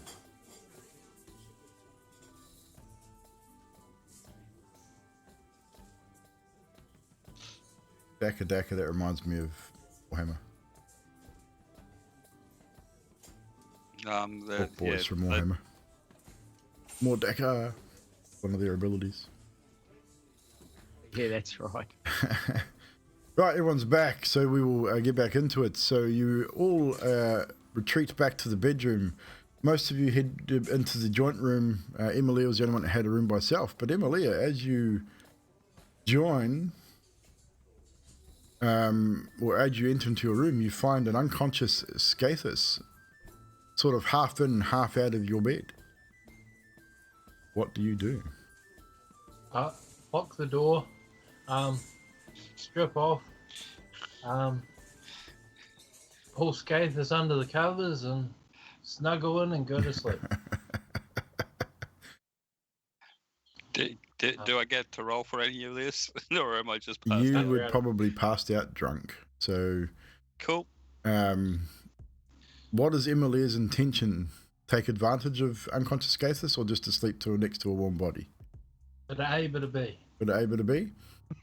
So, And you know, he is going to wake up with her behind him, her naked, him shirtless, with clutching his muscles at the front, and his tail between her legs. I love it. So, yeah, we're just going to leave that there. Fade to black on that situation. What is happening in the other room as you guys enter? And it's just Fibble, Karnos, and Adok, the Owl. Firstly, Karnos bought a second bottle of wine. So how much does Karnos owe the bar for Skathus and him? Depends on which bottle you buy. You got three different brands of best, so 2 gold for the top bottle. So that's 2, 4, 6 gold all up. And I would be drinking more wine and going as we walked into the room. Mr. Stubb, I still think that thing on that trash heap on your shoulder, it's out of place. It's weird. It gives me the heebies-jeebies. And as you do that, it turns its head 180 degrees backwards to look at you. Yeah, see, it's looking at me like that. Adok, that's not fucking normal, I tell you. And it just blinks at you. It's alive. Yes, it is. It is alive. But yeah. All right, I'm going to finish this bottle and I'm going to hop into bed. Keep that trash heap over there. Okay. Well, actually, that's kind of what I wanted to chat to everyone about. Oh, sorry, I'll sit up. Great. Yes, it's it's fine. I can explain to you how he's done it, but actually I probably couldn't. Fibbles probably could. Anyway, we need to go as soon as the sun is over the clouds. All right. So yeah, I don't know if it's best if we all rest or if one of us takes turns and then we wait for the sun to come up. And then we'll wake up everyone and we got to go. Where the hell is Skathus? I would He said- assume if he's not in this room, he's going to be in Emilia's room. So, He said he was going to bed. Maybe he hired another room because he hates me. there is no other room. In there? No, we got this room, and then there's the one that Emilia normally sleeps in, and that's it. And then there's the one across the way, which is the owner's plus. Oh no, I hope he didn't run off with that other guy. What? The What are guy you who's... The one who's run off already. We're talking about Zadriel. She's a woman.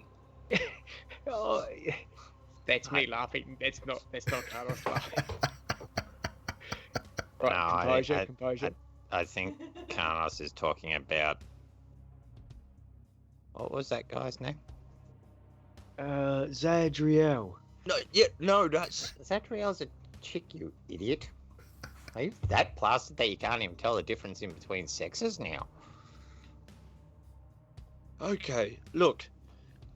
I think it's a safe bet to say, Carnos, you're the first one to go to sleep because you're trashed, alright? I'm probably gonna finish this bottle anyway, so I could probably just stay up a little longer, and I passed my con save too. Nice. I got a 20. Holy shit. Dirty 20. I'll stick up first, because it's probably not best that I'll be up last. I don't Yeah. know about that. Are you going to take watches or just... I don't understand why we're taking watches. Because we need to go as soon as the sun is up. Look, if, now this is a very big if, we manage to find Zadriel, chances are she's either going to be dead or close to being dead. If she's not dead, it's because Strahd wants it that way for whatever reason. But the longer, as I said before, the longer that she's out there alone, the higher chances of her not being alive. So the quicker that we can go and find her, the better. If we rest for too long, if we sleep in until whatever, when we could be out there searching for her, it's not going to be good. I've explained to you downstairs, our chances of surviving are next to nil. Look, I get that you're not afraid. I get that. But you haven't seen what I've seen. Yes, you're right. I am not afraid. I am terrified. Yes. So am I. We need everyone. And if what you're saying is true about the book, about this sword, and about whatever, we're going to need our help to get it. We're going to need everyone. It's going to take a lot of people to do this. We even have a 0.1% chance. Don't know if you're good with maths, but we just need people alive. That is very heroic, Adok. And he slaps him on the back. Oh, you are Probably sounding... tumble forward. He probably falls off the bed because I dare say Carlos is probably rather inebriated and probably has no idea how to control his own strength at the moment. You are sounding far more heroically adventurous than ever you have sounded before. Did you eat that teddy bear? No, That would explain why he's acting differently. no, I'm not. Look. Indigestion. Yeah. Teddy bear digestion. You guys seem capable, right? Yes, and I pick up my sword and shield. Capable Carnos. Well, Not- for one, it's an axe, you idiot. Oh yeah. Swags, I'm turning into nutty. I mean, I'm terrified, and you all seem kind of like you know what you're doing. And I've been with some people before, and it didn't work. Who tried to do what you're doing. we didn't- Relationships are hard. Yeah, look, we didn't get along. We went down a route that's not... It just didn't work. You guys seem to work, somewhat, in a weird way. Kind of. So... But I feel like... Zadriel is the glue. right? Yeah. She's like, I don't know, holds us together, keeps us in check. Because we're all lunatics, every single one of us. Especially you, Fibble. Yep, proud of You're it. not. Oh, I thought you were going to say me. Roll another con save for me. Carlos. No, I mean, you're a drunk and you're mutilated, but you're not. Fucking hell. Carlos is on a 20. roll, man. See, on rolls when you're drinking. Always. Haddock is absolutely right. Zadriel is the glue that holds this team together, and he hits real hard with that hammer. He has got Oh my some God. muscle pack in those arms. Reminds me of this guy. Reminds me of this guy I met one time when I was in a place called Los Vada something, and Carlos just lays down on the bed and goes, "I'm tired now. Oh, hang on, I'm first watch. You guys go to sleep." Yeah, righto. We'll go straight to sleep after you have a nap. Rightio then. As Carnos is having this speech. Good night, trash heap. Right. Oh no, Adult was just going to prep a poison dart as he was having the speech. Paralyzing dart, so.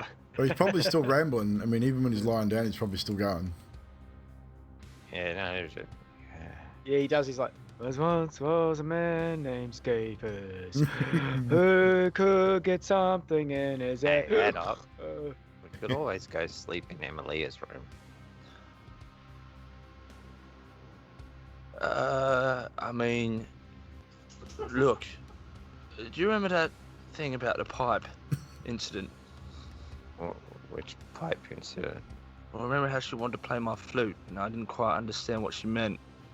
So I thought she meant a literal flute. Yeah. All I'm saying is, whoever goes in there is coming out somebody completely different in the morning. I think Skathus is in there. Right. Well, I really hope that he gets some help tomorrow, because he's going to need it. I don't know if he's going to be alive. Oh, I'm going to bed.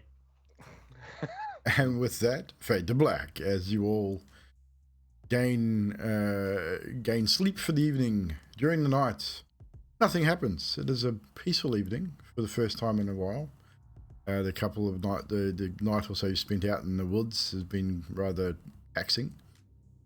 So you get a very, very good night's sleep. Haddock, probably not so much, a little restless, but probably waking every now and again to see if the sun's come up. And you indeed would be the first one awake as the first rays of light, as much as what they are in Barovia, start to shine through the window in your room. You would be definitely the first to wake. All right, yeah, and Adult would pick So himself long up. rest, everybody. He'd go, he'd first and foremost, he'd wake up Fibble. Just give him a little nudge. Yeah, that's the way. That's the way. Fibble.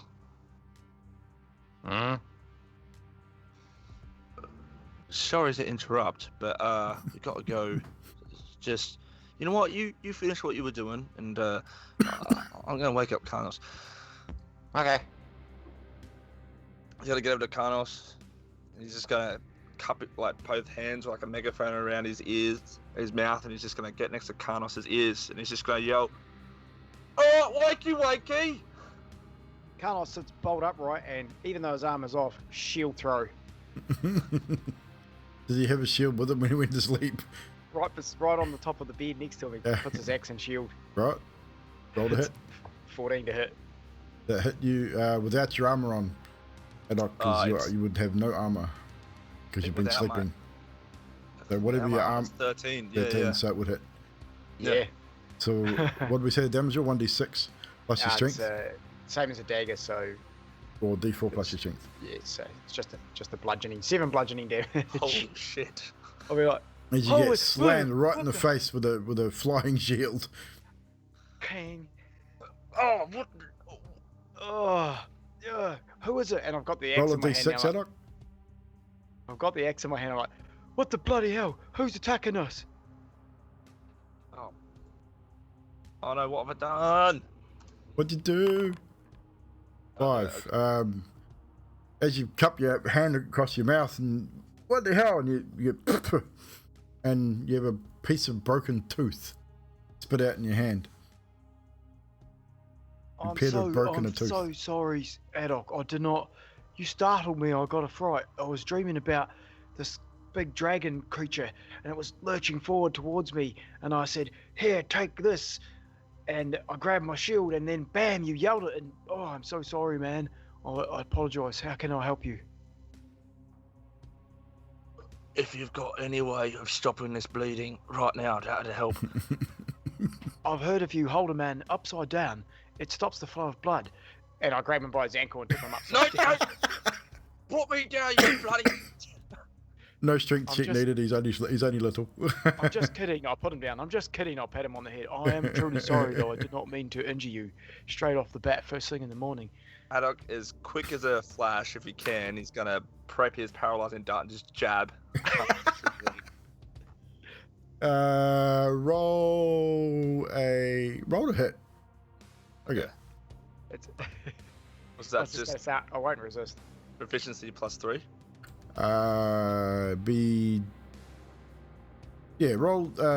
Roll dexterity plus proficiency, because it's a dexterous thing. You're trying to stab him with a dart. 10.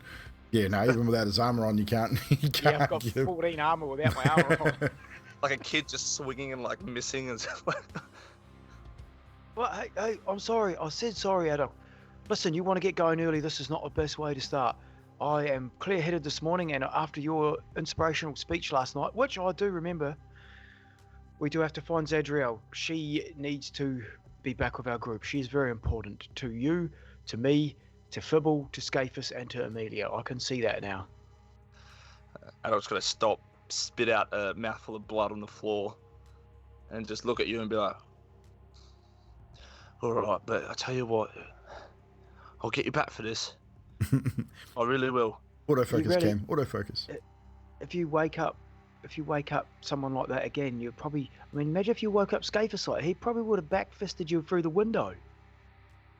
Yeah, well, I thought you were drunk, and it would take... All right, probably not the wisest idea, but anyway, you're up now, so, right, just get Fibble up. I think he's doing something weird. I start latching my armor on as I walk towards Fibble, and I just carefully with the toe of my foot, I suppose, just give him a sort of a push awake, about the hip area, and just go, "Fibble, wake up, mate." Cam, your autofocus is up the shit. I am awake. I just wanted to freak out. You're out of focus. Sweet as, grab your gears on, Fibble, and good to go. Have you got your trash heap around? Emilia, as we switch now rooms, Emilia and Skathus. Emilia, you'd probably wake up. Roll a d6, Skathus, for me. Odds you wake up before Emilia. Evens you do not. Emilia, you wake first. Emilia's going to pretend to be asleep. He's going to pretend to be asleep. So with that, make sure he wakes up first. So after a little while, probably the sounds coming from the next room will probably stir you both. I mean, you're already awake, Emilia. So Skathus, you start to stir with the sounds coming from the next room, which is kind of odd because you're usually in that room hearing muffled voices. You're a little sort of starts you a little bit, and you wake up. You immediately notice you're shirtless. You've got a warm body behind you, arm draped over you, cupping your pecs, and your tail is really warm and wedged.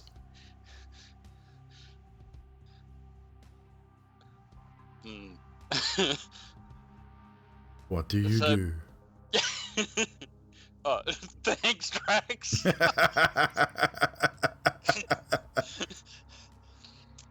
So, with that thought in mind, I'm just gonna jump out of bed and go, like, complete shock. Roll a wisdom save for me, just quickly. Do you let him out of the bed, or do you resist, Amelia?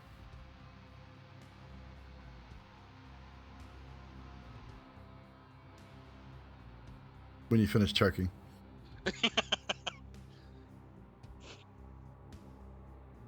You're muted, buddy.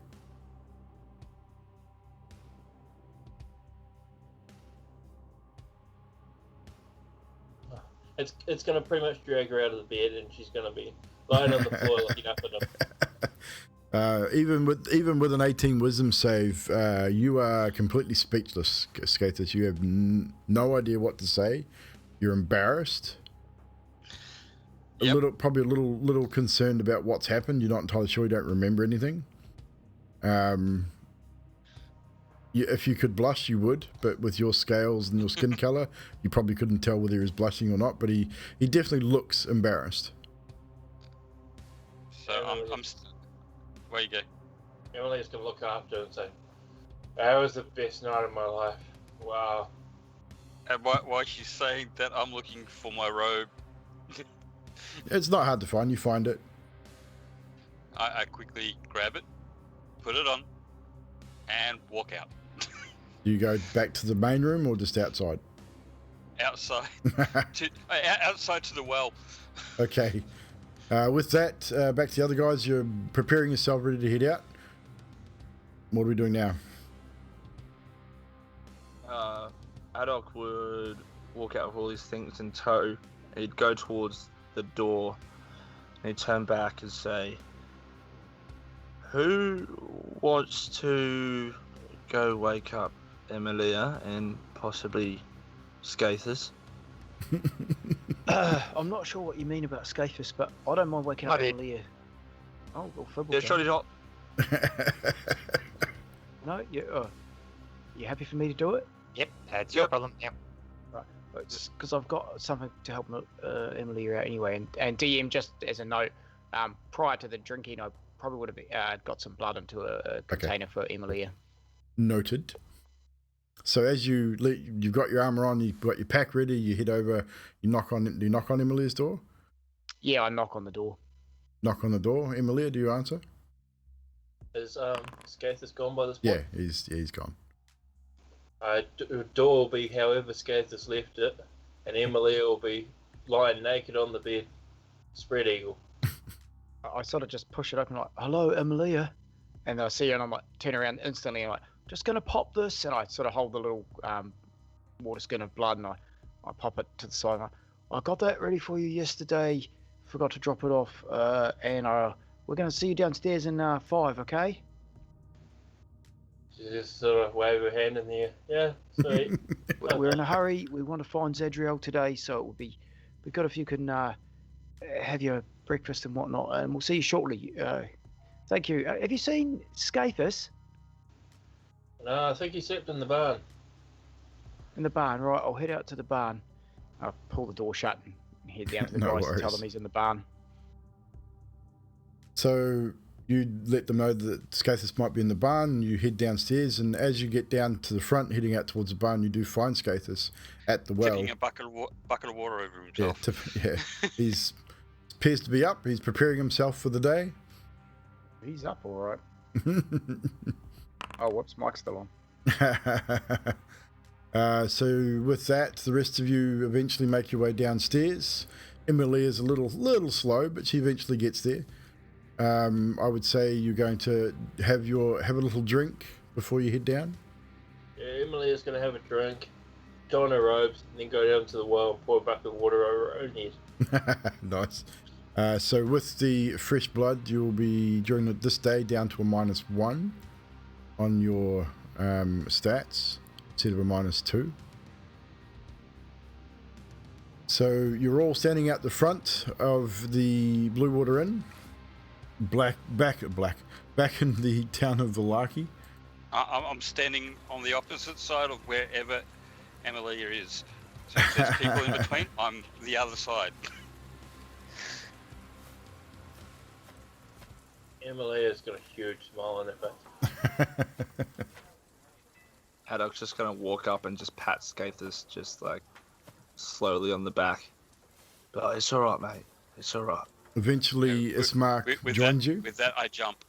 Yeah, he's a bit of a start. But eventually, Ismark joins you, and morning, we are night and early. Are we ready to go? East, yes? Yes. Yep. Good. Yeah, let's do it. We'll stop and put off you along the way and make sure everything is all right. But let's go. Let's see if we can find Zadriel today. And you make your way through the streets of Valaki, from the Blue Water Inn down through the town square towards the eastern gate. Once there, the guards allow you exit. Usually takes about 5 or so minutes to release the big chains and release the bar and allow the gates to be opened and allow you back out into the Old Slarbich Road. You start your journey along Old Slarbich Road, making your way along the road heading towards Barovia.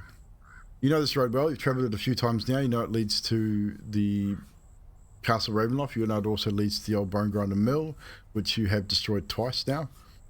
You travel for the first hour or so. Nothing really happens. This day seems weird to you all. You also look around and it's nowhere near as dark or as misty as it normally is. The mist is still hanging in the air, it always does. The clouds, it's still cloudy, but it's not a dark, cloudy day. The storm that's been sort of over and above the last 3 or 4 days, and the rain seems to have cleared somewhat. But it's still very much overcast as far as the cloud that's still covering the sun. You just can't really see it through. Another hour or so passes. See the occasional raven fly by. Nothing out of the ordinary. No wolves today, however. In the last 2 hours, you've not heard a single wolf.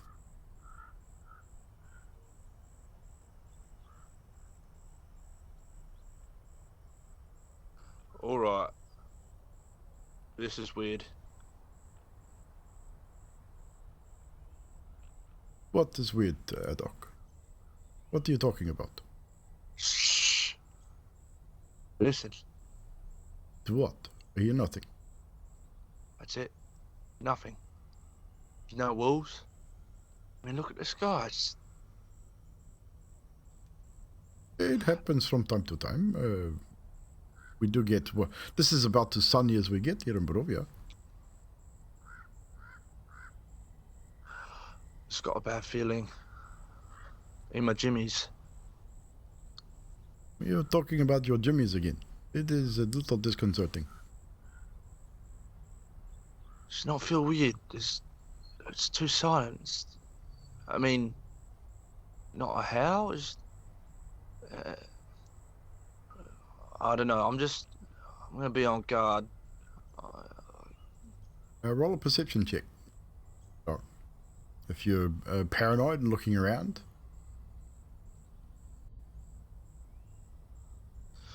Got an 18. 18.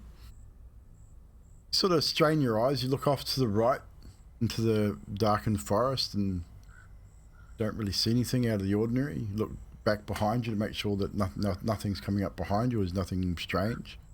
Nothing that way. Across to your left towards the mountains. See that way off in the distance. See that tiny wisp of smoke. Probably from the hut from the old lady from the day before. As you look forward, however, down the Old Slarbich Road, as the road starts to bend and curve to the right, heading down towards where the old bone grinder was situated, you see a lone figure. Humanoid, from what you can tell. It's about sort of 300-400 feet, so it's quite a distance away. Slumped over at the side of the road, unmoving. What light there is coming through the cloud, I mean, there's no bright sunlight or anything like that, but you get a glint of metal off this figure. Not unlike armor. Can I work out what colour it is? Kind of hard to tell from this distance. It's not like bright, shiny silver armor or anything like that. It's definitely a darker metal. Ah. like a darker metal than bright silver. Like it's. Are you trying to say that you'd recognize it as Zadriel's armor? Yeah. From this distance, roll another perception check for me, just quickly. Do you point it out to anyone? Yeah, I would. I'd simply go. Get everyone to roll perception then, if you point it out, and see if anyone can sort of determine. 16 from Karnos. Skathus with a 22. Anymore. No, you're not. Homunculus has a 14. I forget. Yeah, I gave you a token, so you found it.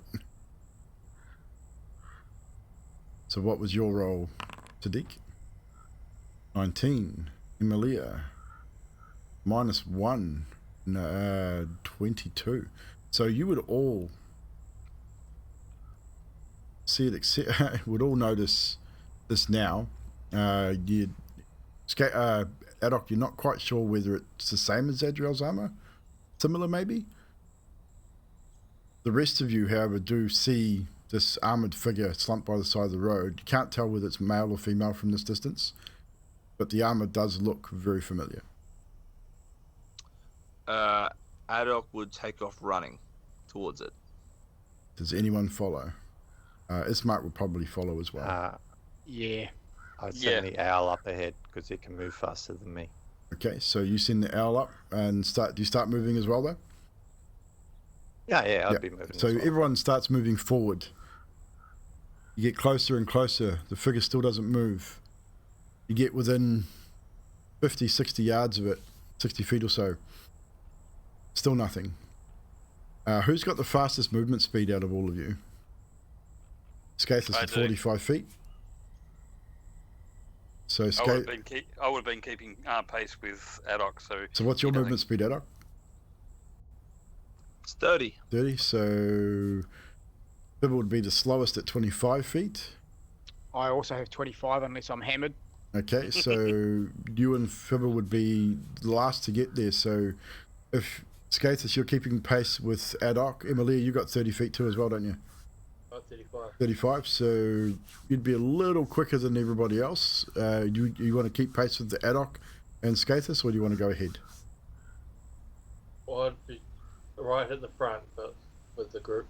Okay, so you're still within 5 feet of Skathus and that. So Skathus, Adok, and Emilia would definitely get there first. As you get there, however, the figure moves slightly. The armor clanks. Now that you're right there, not Zadriel. Really thought it was. The figure stands. This figure is much taller than Zadriel. The armor drops away as it was almost like it was laid over, and what you see is a desiccated body of an unknown male, bled out and dry, like almost a husk. But standing before you, his flowing red cape, his dark leather armor, long sword at his side, grinning ever so evilishly in your direction, and down at you is standing Strahd. Doesn't say anything at first, and then looks at you, Adok, and simply says, "Told you I would see you soon." And he takes a step backwards, and before you get any funny ideas, I have a gift for you, all of you. And he turns and holds a hand out towards the forest to his left, and you see a figure clear the trees, flanked by what looks to be half a dozen or so what can only be described as ghoulish creatures. And Zadriel strides across the open field between the forest and the road.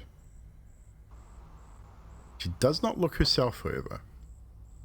Same armor, same hammer, same shield, but the look in her eye is glazed and intent. And as you turn back to see Strahd and what his reaction is, he's gone, vanished into thin air. And that is where we'll end tonight's story. And we'll pick that up here next week. Ah, it's nutty all over again. You bloody tease. Oh, guys, I had to do it. Come on, you knew I had to do it. But love the face paint there, Zadriel. And now you got to do that next week, exactly the same. Yep, that is. I didn't expect that. That was cool. Quick, take a photo. Take a screenshot. Chat. That is us for tonight. That is the end of our session. Zadriel has returned, but not quite as she left. But so well done, team, for another great session tonight. We'll do our usual. We're going to go around the crew and get some moments from tonight. So we'll start with Emilia, because you're the first camera I looked at. So you're it. But damn, I've got a lot. Don't spoil. Don't do them all. Do a couple, 2 or 3. Allow others to have a turn as well. Addock saying Fib will pay for it. Yeah, Fibble will pay for everything. It's normally Karnos will pay for it, isn't it?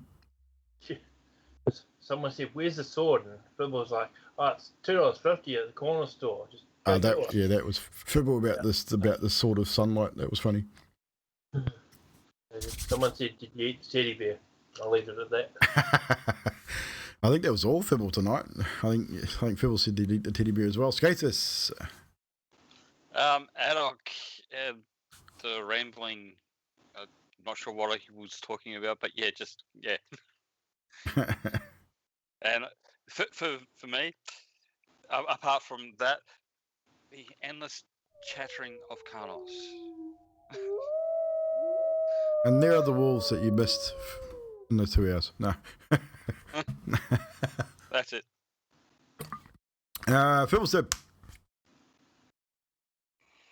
Addock, and how he was kind of the whole episode just a little bit. Come on, we got to do this. We got to do this. We got to go find her. We got to find her. And just extremely frantic. Look of, oh shit, we found her. I would imagine Fibble, imagine Addock, the look on Addock's face would be a little bit different than yay, Zadriel. Oh, crap. Yay, my shoulder. Oh shit. Anything else, Fibble? Karnos's waking up and throwing his shield at Addock. I enjoyed that. And the whole Emilia using the tail as a riding post. If you could call it that, I guess. Chat, if you got any moments as well, chuck them in the chat. We'll read them out. Karnos. Actually, before we get to Karnos, Zadriel, have you got a moment since you're now back? I enjoyed the fact that Karnos is really intent on getting into the horse breeding business throughout Barovia. He's trying to make some money now that everyone's taking his gold. And how Addock pretends that he doesn't care about the team, but secretly is caring about the team the most. I like that too. Yeah, that's definitely come through, 100%. Karnos. Yeah, I had the same thing about Addock taking care of the team. I agree with Skathus, the ramble, and it was Addock who was rambling on. He was going something about being in the middle of buttfuck nowhere, which is what I've got written down. But he had a really good, solid Karnos going for a bit there, and then ended it. And then Fibble said to Addock, "Who's broken or fixed? Karnos." He was when he was talking about Skathus actually talking with the drink under him. Yeah, Emilia riding the tail, and when Addock went to wake up Fibble, and Fibble went, "Yeah, that's the way." That was good. Thank you for follow the amazing Fox King. Oh yeah, sorry, Auntie. I know you're not a guy. It's just just the way he thinks of you because of your armor and your shield and your hammer. He's very sexist. Yes, he is indeed. So, for me, it is pretty much everything. I mean, Addock, the way Addock was so adamant that they had to go find Zadriel, they had to go east. have to find Zadriel. She's the glue that holds this team together. Finally realizing that maybe the team can defeat Strahd, maybe. Who knows?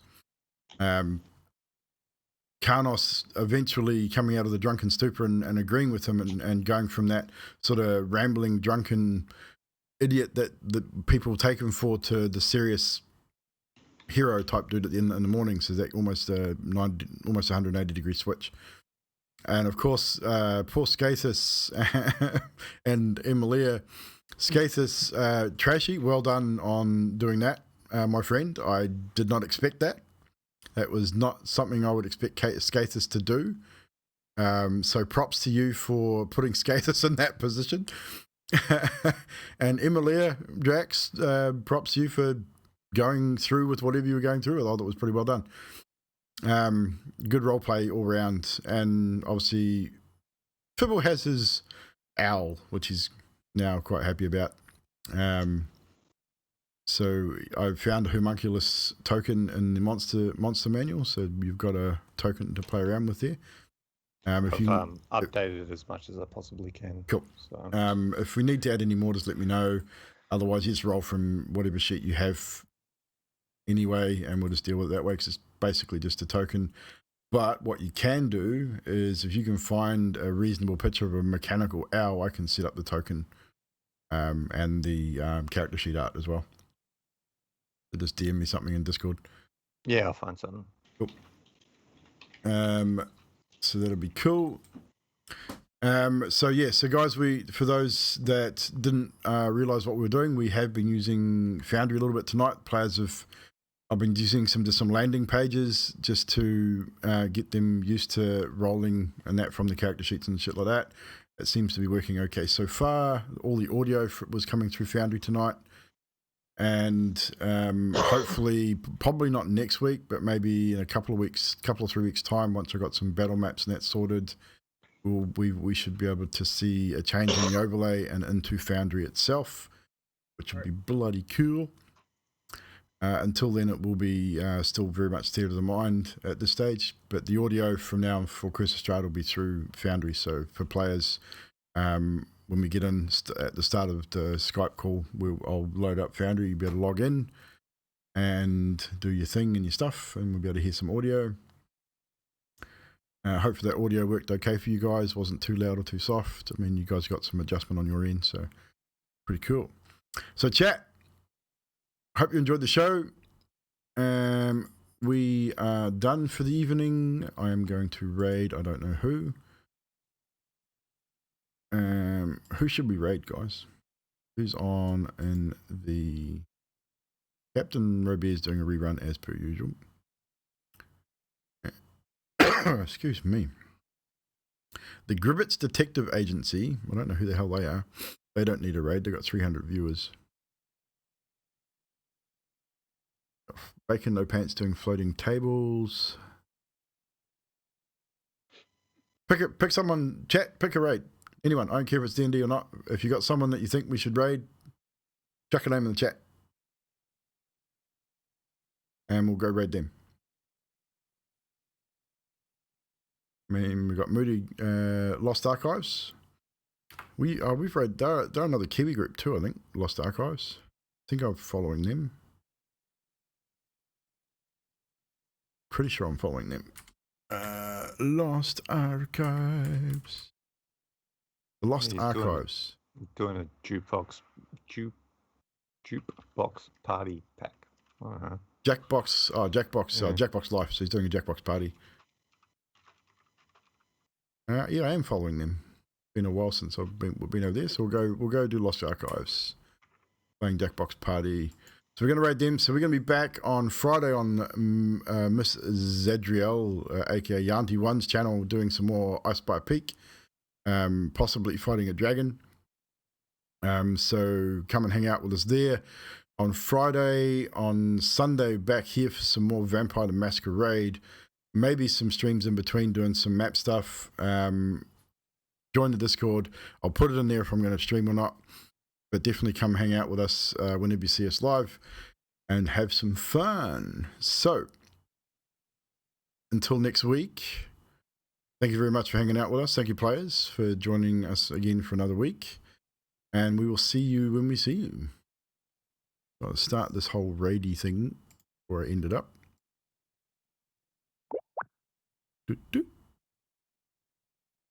Start the raid. Right, guys. Have a great night. We will see you next time.